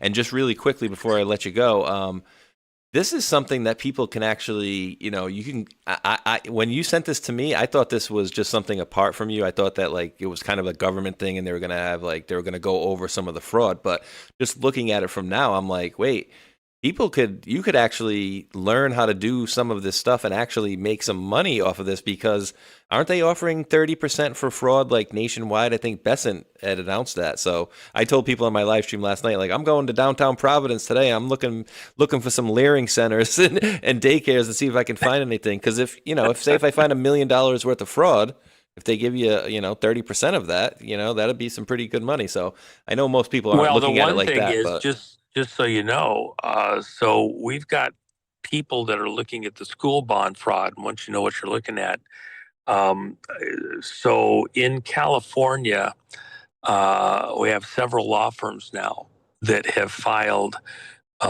complaints, whistleblower complaints. I had people from federal agencies that attended this event that I did last week, and we'll probably have some at this event coming up, that in the stuff in California, they're going after only 10%, but they were advising of to the IRS specifically billions of fraud from multiple school districts in the way that they've done their bonds in various parts of California, and there's way more to go. And so, those people that identify it and give the details and are the whistleblowers, you don't have to be hyper detailed. You just have to know what it is and be the first one to report. Or they may award it to a couple different people who have different aspects that cumulatively ended up in the right result. But they're giving away up to a third for $1 million or more in fraud. So if you discover $1 million or more, you get 300,000, 333,000. So there's, you got a bounty out there that's pretty high, and we have a lot of these people that have made this their life's mission to go expose some of this stuff. If you've got something, an angle there that you want to know, or you can see, you might want to show up. I actually have somebody that found it into a bunch of these church organizations that are really front, and where they were getting government assistance and participation during the shot and afterwards, and then the money didn't go anywhere it was supposed to go, and they've located millions and millions and millions in this area, and so they're doing it. They're getting ready to file claims there that are going to be very big. I think the number that we were talking about this morning was 170 million in fraud just in one state. Wow. I mean, dude, there's trillions and millions and billions. I mean, there's so much fraud. And the other thing is we haven't seen this type of exposure from the fraud. I've never seen this amount of fraud being even discussed ever. Like not even close to this much amount. So, No. but yeah, it's getting wild, dude. So, and just so everybody knows too, the link to every one of Juan's links and Jennifer's links are in the chat, and that's what I'm talking with Jennifer now. I'm about to grab. Dude, my son went out and bought an ounce of silver, when it was cheap, and then he paid all this shipping and handling, and I'm like, dude, I will just give you one of mine. I said, so I'm gonna get him one of these things here, and it's collector's item because it's Junior on there. And I still this morning I had a little bit of black coffee, with one of the cups that you sent me about 5 or 6 of. It says, why is this relevant? I think the one I drank out of this morning. So the Q-isms on the cups is always appreciated. So.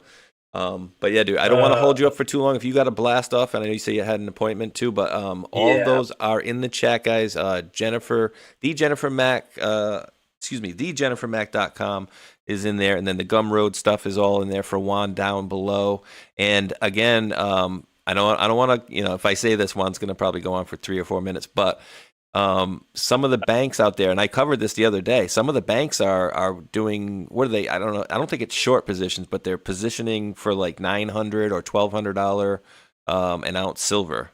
Yeah. So just so that everybody understands, there's a paper silver market out there that is really what's tied to the spot market. Anybody that's selling silver at these numbers, it's probably really very foolish. I do have one of my contacts that was taking silver they were buying in one country and going to Asia and selling it in another country. And the spread, after all other expenses, is still getting them $11.70 an ounce because the physical silver goes for higher. Yeah. And than the paper. And what the bank crews are doing is they're trying to bait people into getting rid of physical silver and accepting paper silver or fiat dollars or whatever. And this won't last that long. And of course, you have these huge buyers. An out of the money bet would be buying silver futures for December delivery at like 170 or 80 an ounce, or 240 or 50 or 60 an ounce. Vance is leading a mining thing, trying to create a floor for silver pricing here in the U.S. somewhere between 240 and 320.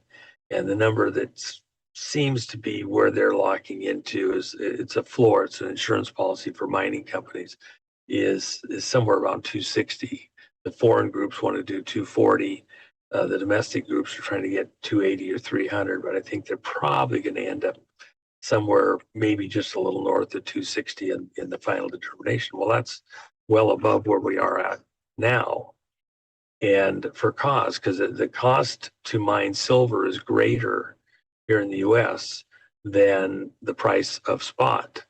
And so nobody can go into business and make money mining it for less than it costs to get it out of the ground. And that's why Trump has the tariffs up even on metals. So if you're a company that needs silver for your servers and your solar panels and anything else you do, silver's the only thing that does what it does. There's no replacement metal for efficiency, durability, etc., ease of application. There's nothing else that replaces silver, so there's no alternate. As America reindustrializes and builds out, you're going to have silver as a strategic industrial metal. It has industrial applications. And let me just add this one thing too, even though I'm going to rush to get to this next meeting, let me just add this one thing. We just launched Artemis 2 going to the moon. This is a real mission. This isn't fake. This is for the kids like your son to help them pick up where we left off. dreams, aspirations, beautiful new things. We have a lot of crises. This bond crisis in the financial market, it's very real. It's not the end of the world. It's not Armageddon, but it is going to affect every person in this audience in a drastic, dramatic way. There's things you can do to kind of get out of the way. With a tsunami, you got to get to the high ground, and climbing a tree might not be the safest thing. You need to get to the high ground. But we're going to get through it. And the reason that I mention that is there is a future, there is a hope. I don't want the young people thinking that it's all going to be toast and it's a dystopian Hollywood future. There's something beautiful just ahead. We've got some major cleanup to do here in the US and out across the world. The elections were stolen, not just here in America, but in 71 other countries, according to people testifying who did the steal. Foreign operators. You're going to have real trials at Guantanamo Bay, real trials of people who were treasonous and traitorous. There's a lot of emotional stuff that's going to happen. I think there's still a near-death experience for the country coming. There's some nuclear threats out there that are very real. Remember all those drones as we were in the final phase of the campaign in 2024, and then President Trump leading up to coming into office. Trump himself said, what are they looking for? They're looking for nuclear. There's still some nuclear material out there. It's very serious stuff, but we're going to get through this. And we need the young people to understand we're going to get through this. There is a future for them. It's going to be something amazing, beautiful, that includes the ability to have a decent job, something that you're really going to enjoy, a home, your own family, a life. And we're fighting hard to make that happen. That's really what this whole operation, things like what you and I do and the rest of this audience, even this convention that I'm putting on here in a few weeks, to recapture control, not just of the moment, but of the future. So there's a there when your son arrives at it and finds just the right girl and wants to, enjoy the things that we got to enjoy. So we're praying our way through this. We're fighting our way through. We're going to get it done by divine assistance. God help us. That's why President Trump is calling for this season of prayer from May 17th to July 4th. And then in the scriptures, what comes after that 49th year, it's the 50th year of Jubilee. Everything gets returned, all the stolen stuff. The future that was stolen from us when the moon and space operations went into this, limp mode, just going in circles round and round and round in low Earth orbit, forever in the station. We're going to stretch out, do something amazing. Your son's going to be part of that. It's a beautiful future. By God's will, we're going to, make it happen with divine assistance. That's what I want for the kids to understand.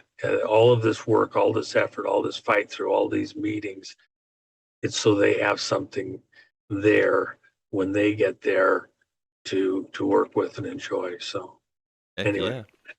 Hey, great Friday to you, my man, and to you and your lovely wife. And I hope you guys have a great weekend, a great Easter.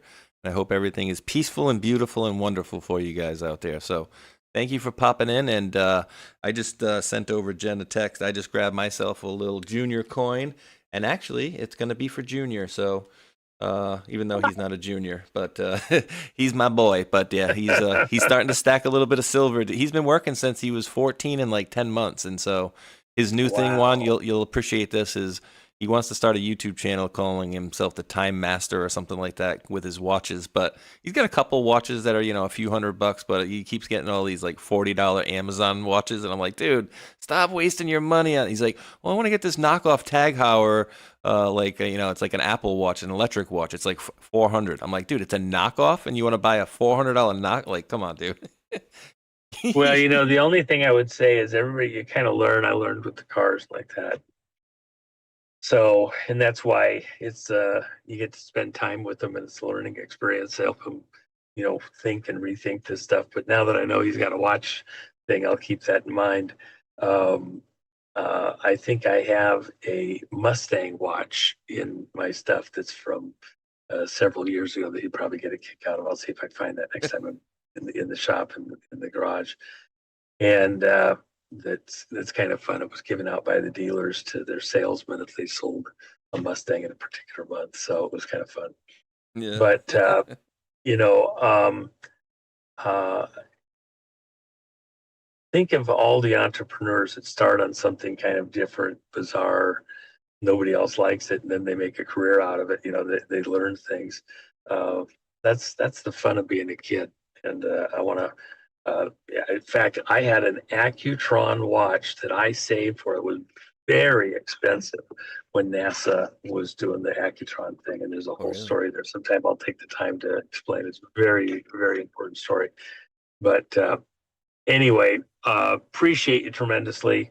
Thanks, and brother. you know, if you got a chance, you can make it out to Vegas. I know you got responsibilities, but man, this is going to be absolutely stunning. You have no idea how great this is going to be. So if you get a chance, it'll sell out pretty quickly. But I'd love to have you there if you're able to make it. So this one, brother. This is what I've been telling folks too, because of, you know, the recent divorce and whatnot, and, you know, we're going to be doing some, let's just say, moving around. So for the next 2 months until about the end of May, I'm kind of locked into kind of having to be around here for then. But then I'm a free man after that, and I can do whatever. So. But yeah, for the next probably month and a half, I'll be pretty much locked in. I'm not going anywhere. But after that, yeah, I'll probably venture myself out there. June 15 to 17. You know, think about it. It's June 15 to 17. Think about it. You know, I appreciate you. We'd love to have you there. So. Absolutely, brother. I appreciate it. Give Jen our best, you know, from myself and all the viewers in the chat there. And like I said, have a great rest of your. Have a start to the rest of your Easter weekend on this Good Friday, my man. All right. Later, folks. Thanks, buddy. Have a good one.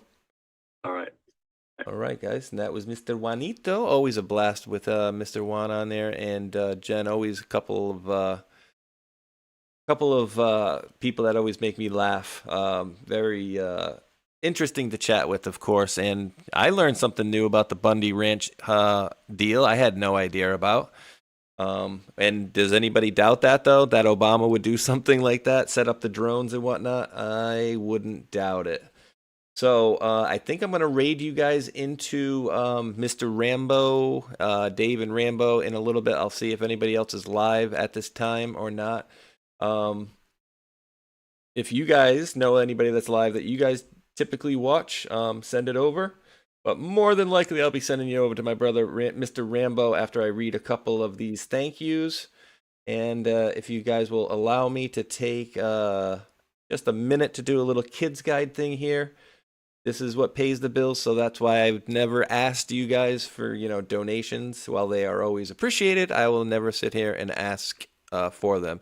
Rambo isn't having a show today. Mary Drinks Beer says, "Thank you, Mary." That's weird. Huh.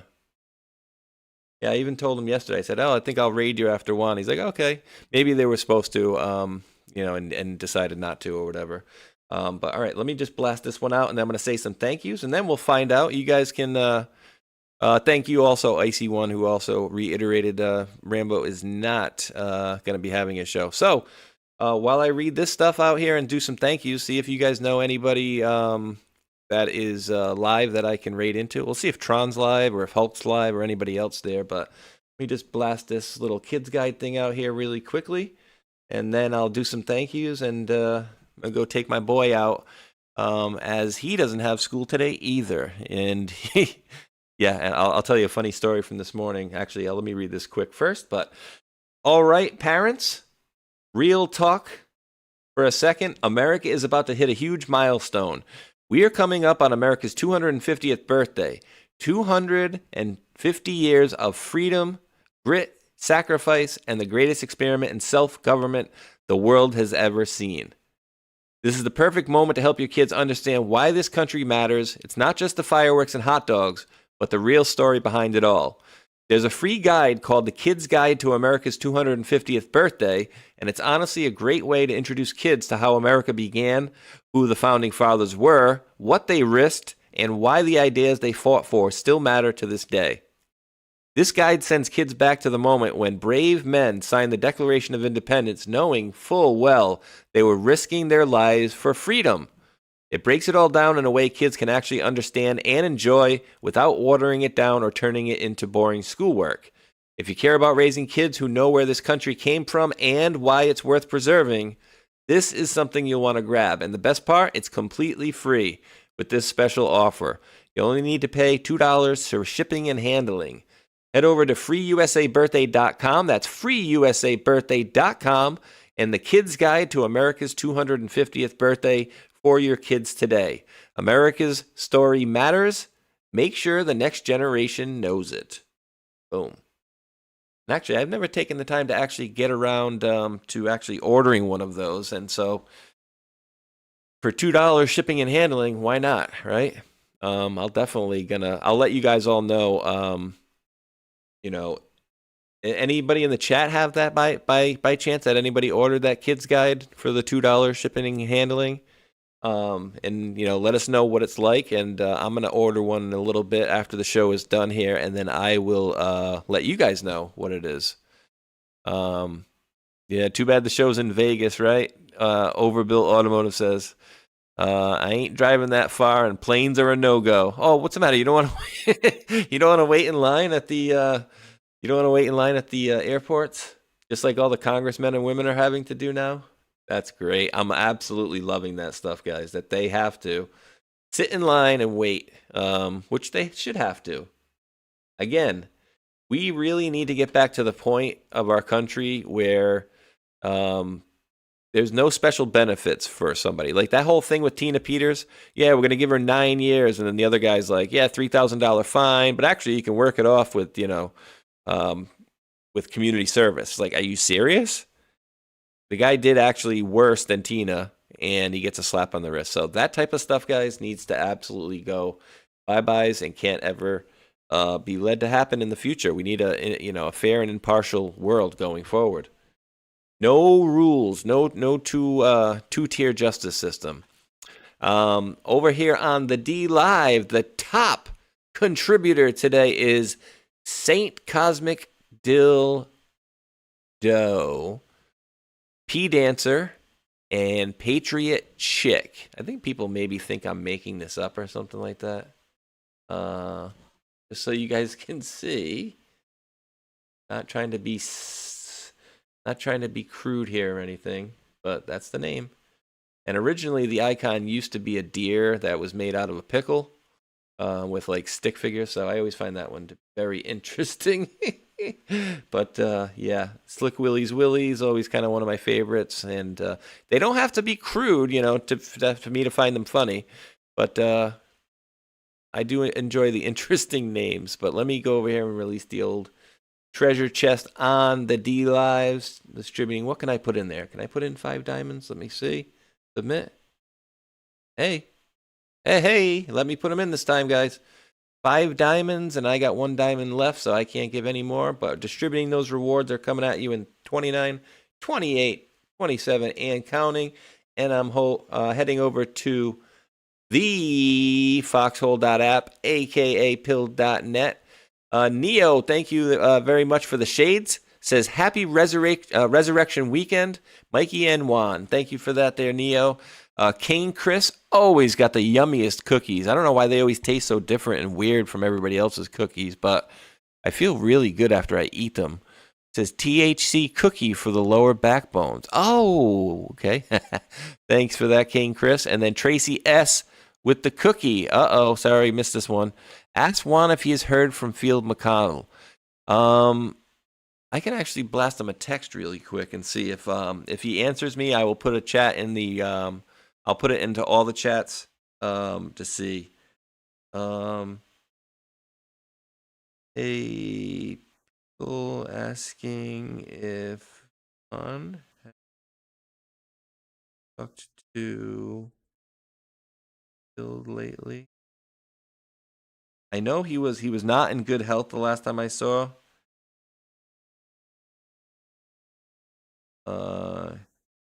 Not in good health. That was the last time I saw him. So we'll see. And I know they're kind of going from one thing to the next over there. So they might get back to me, and they might not. Tracy S. So I appreciate that. And then Lizzie B. I'll let Matrix stick with that one. Lizzie B with the cookie. Thank you so much on that one. And I'm going to release the old scratchings, and they are released. And you guys should be getting said rewards in momentarily. All right, let's go over here on the old. All right, there we go.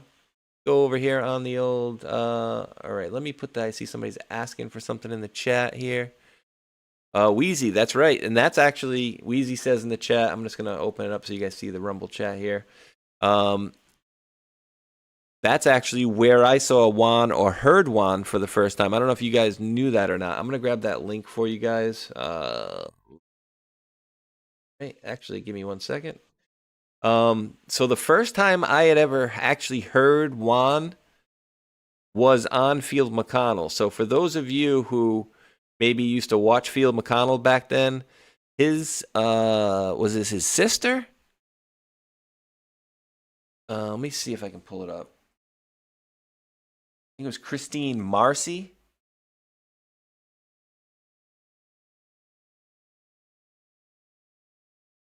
Christine Marcy, I think it was the SES, was his sister. And I think she had helped start, and I'm just going off of memory here. Christine Marcy, senior executive, maybe I should put. Executive. Oh, God. Senior services.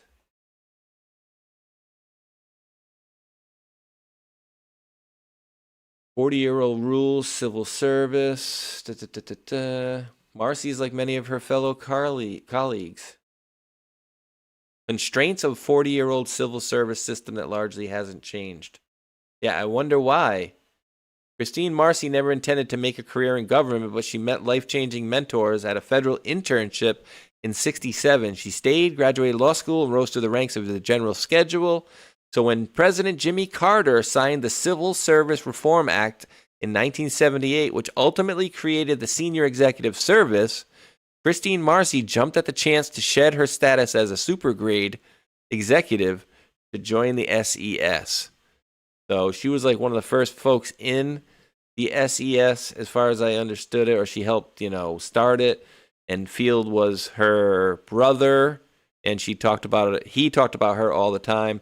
And then Juan and Field did that kid by the side of the road talk where he said, and everybody else was like, oh, see, he's saying he's junior, which I'll remind everybody, Juan has never, ever once said that he was JFK Jr. Ever once. Never. Ever. And you know why people kept saying that he was JFK Jr.? Is because every time Juan would be on Field's show, he'd be like, oh, okay, we got Juan here. And then as Juan was talking, people that were watching back then will remember, Field would go over and grab one of those, and I think Jen makes them and maybe even sells them now, the little, what is it, like a popsicle stick, I think, as the holder, but then it has a JFK Jr. face. And then you put it over your face to look like JFK Jr. Well, every time Juan would come on, Field would go get one of those and put it over his face. And so he never said, oh, hey, I'm talking to JFK Jr., but he heavily implied it. So that's why he gets all the crap from about, oh, Junior this and Junior that. And it's like, no. And it just so happens that Jennifer was really into the whole JFK Jr. being alive thing as well. So, and, it is so if he was alive, that would mean Jen would be Carolyn, right? You get where I'm going here? Like, unless, the real Junior and Carolyn got divorced over the last, 27 years, and then he found another, it just doesn't make sense, guys. Doesn't make sense. So with all that said, let me finally get to the stupid link that I was trying to get for you. But it's the Jennifer Mack, right here. I'll put it in the chat. It's the jennifermack.com shop. So I'm going to put that one in the old, all the chats here. Just give me 1 second. That one. How about this one? Okay. And did we figure out anybody good to raid there, ladies and gentlemen? Let's see here. Okay, Rumble Studio. I am in the chat. And I'm putting that into YouTube / Rumble right here. Bing. Now I'm going to go into D Live. Just spreading around the links so you guys have them here. It was asked inside of Rumble. So I am putting it into all the chats. Here we go. D Live. And the last one for Pilled. Let's see who we got to raid. And actually, I can raid somebody on. All right, I'm going to raid Drunk Pinata because it's the first one I saw, King Chris said. So I'm going to raid Drunk Pinata. Is he on Rumble as well? If he is, I will see. I think he probably is. Drunk Pinata. Okay, 110. Boom. So remember, get in there and say, Space Shot sent me. Bust their beans. But I'm going to raid you guys over to Thinking Logically. Let's see, how long has he been going live for? Make sure we're not. All right, perfect. He's only been in there for 26 minutes. So I will raid you guys into Drunk Pinata on D-Live. Excuse me, D-Live, yeah. Actually, I could do it on D-Live if he was on D-Live. Maybe I can find somebody else to raid there. But on Pilled and onto Rumble, I'm going to raid you guys into Drunk Pinata. Just say, hey, let him know Space Shot sent me. And then you guys have a great rest of your Good Friday.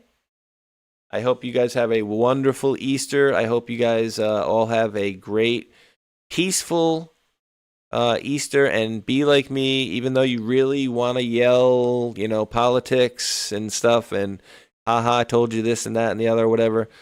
It's best to hold your tongue, especially where I'm going this weekend at the the anti-Trump house where they have the toilet paper of Trump, the roll of toilet paper as you walk in the door on the table there. So that's what I'm walking into. But they're all cordial and nice, so no problem. So let me drop that. Actually, if I drop that, that will raid you into there. I'm going to do a little outro here, guys.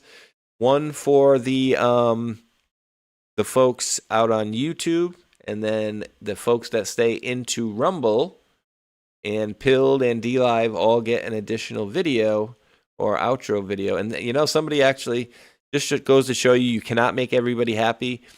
Can you believe that somebody complained the other day about this is so funny to me, and I don't know why. They complained that my end video, the end video that I play where they're all getting arrested from the movie Wolf of Wall Street. Somebody says, oh, great video, but your outro's too long. Your outro's too long? How about the video's done, the show's over, and that's just extra bonus stuff for you guys, and it is the end of the video, so I don't know. You could just, pause the video or stop the video. Like, you guys might laugh at some of the things, and some people may take it personally. I just kind of shrug it off and think it's funny, but can't make everybody happy, guys. Can't make everybody happy. Ooh, Namara. Oh God, Namar Main 1462 on YouTube says JFK 27, Junior 28, 27 plus 28, 55. Yeah, loud and clear, 5x5.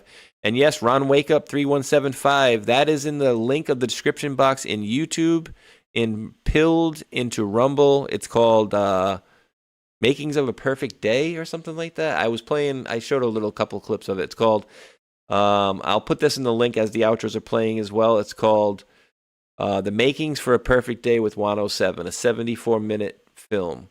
All right, guys and gals out there, I do appreciate you guys hanging out with me on this Good Friday. Again, I hope you guys have a wonderful Easter weekend. Thank you to the mods out there. You guys rock. Oh, and again, just a really quick reminder for those of you who maybe didn't see Table of Titans last night.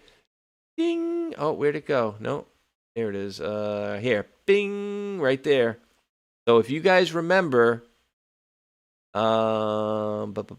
where is it? You know what? I'm going to show you guys. Actually, I think I can show you.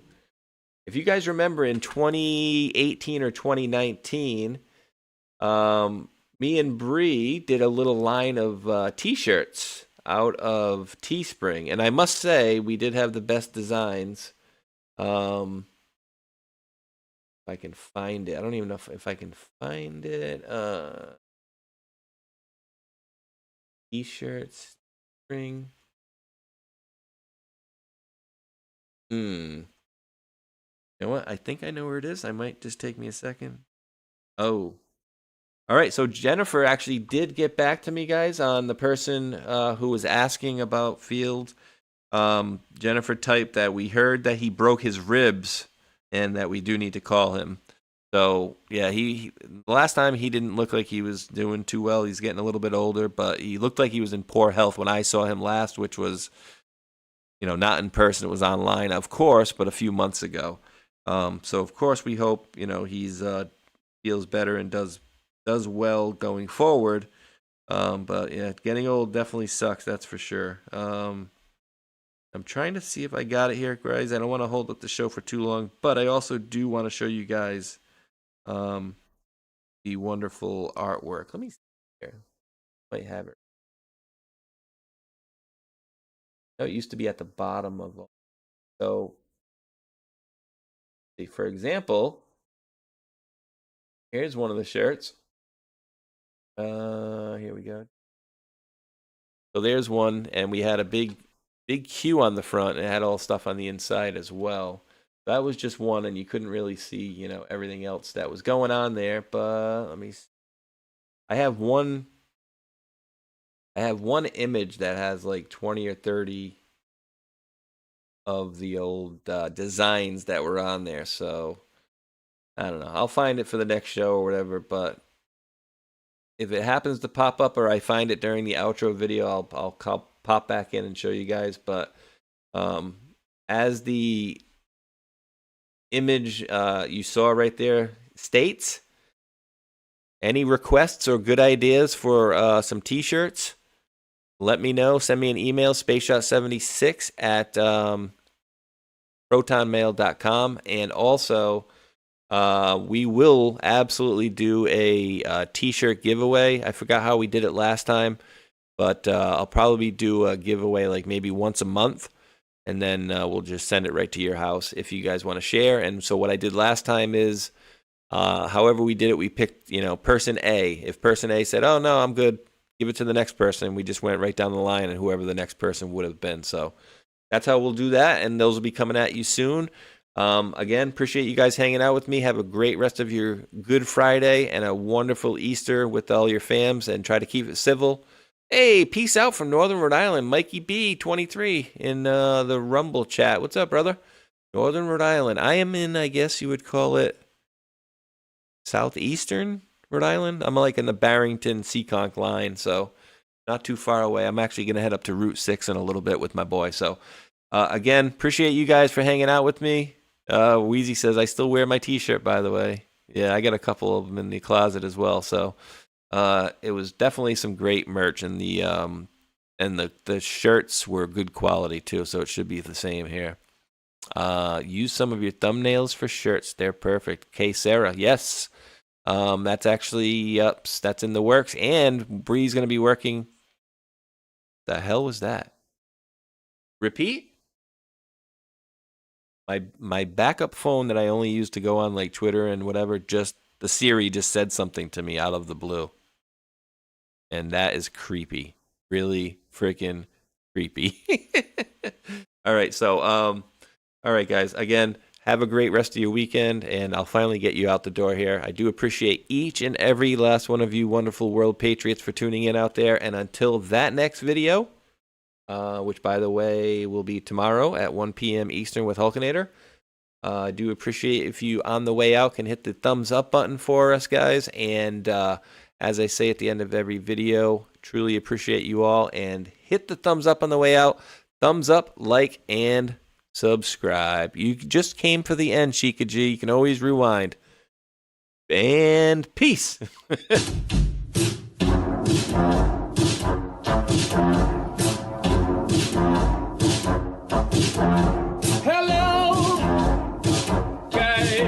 Something special is happening in here.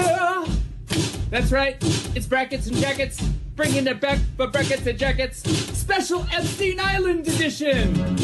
That's right, folks, Epstein, Jeffrey Epstein, the man with the island, which is suspiciously close to Haiti. That's right. You see this man, Jeffrey Epstein, is funding lots of people. He's funding lots of people on the street to make sure his shit doesn't get out. That's right. They want the record sealed. And they're paying a lot of people.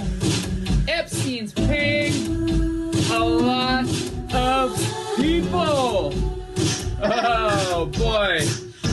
For one, he's got a whole Mossad media matrix in America.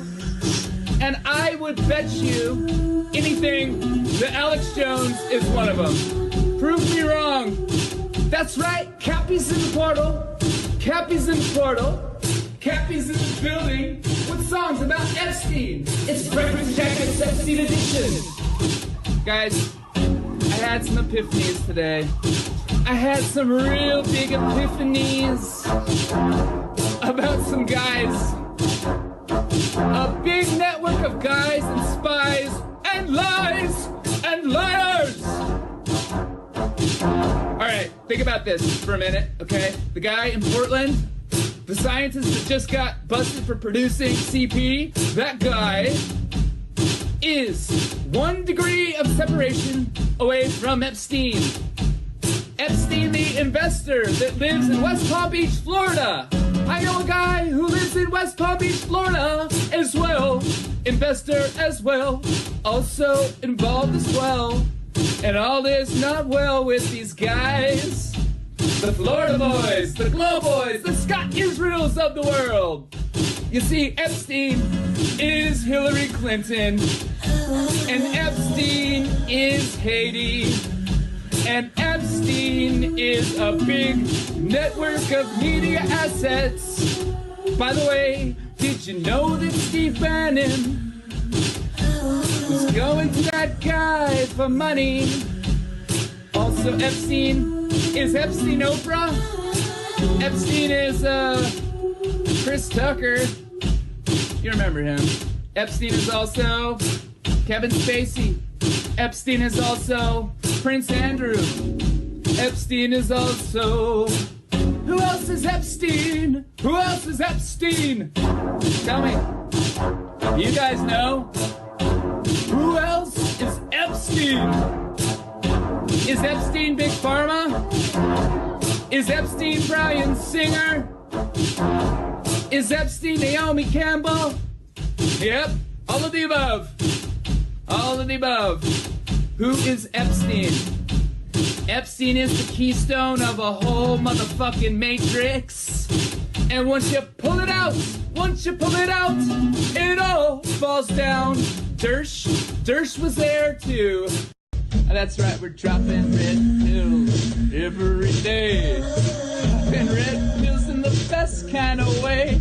This is brackets and jackets for the denizens of Ireland.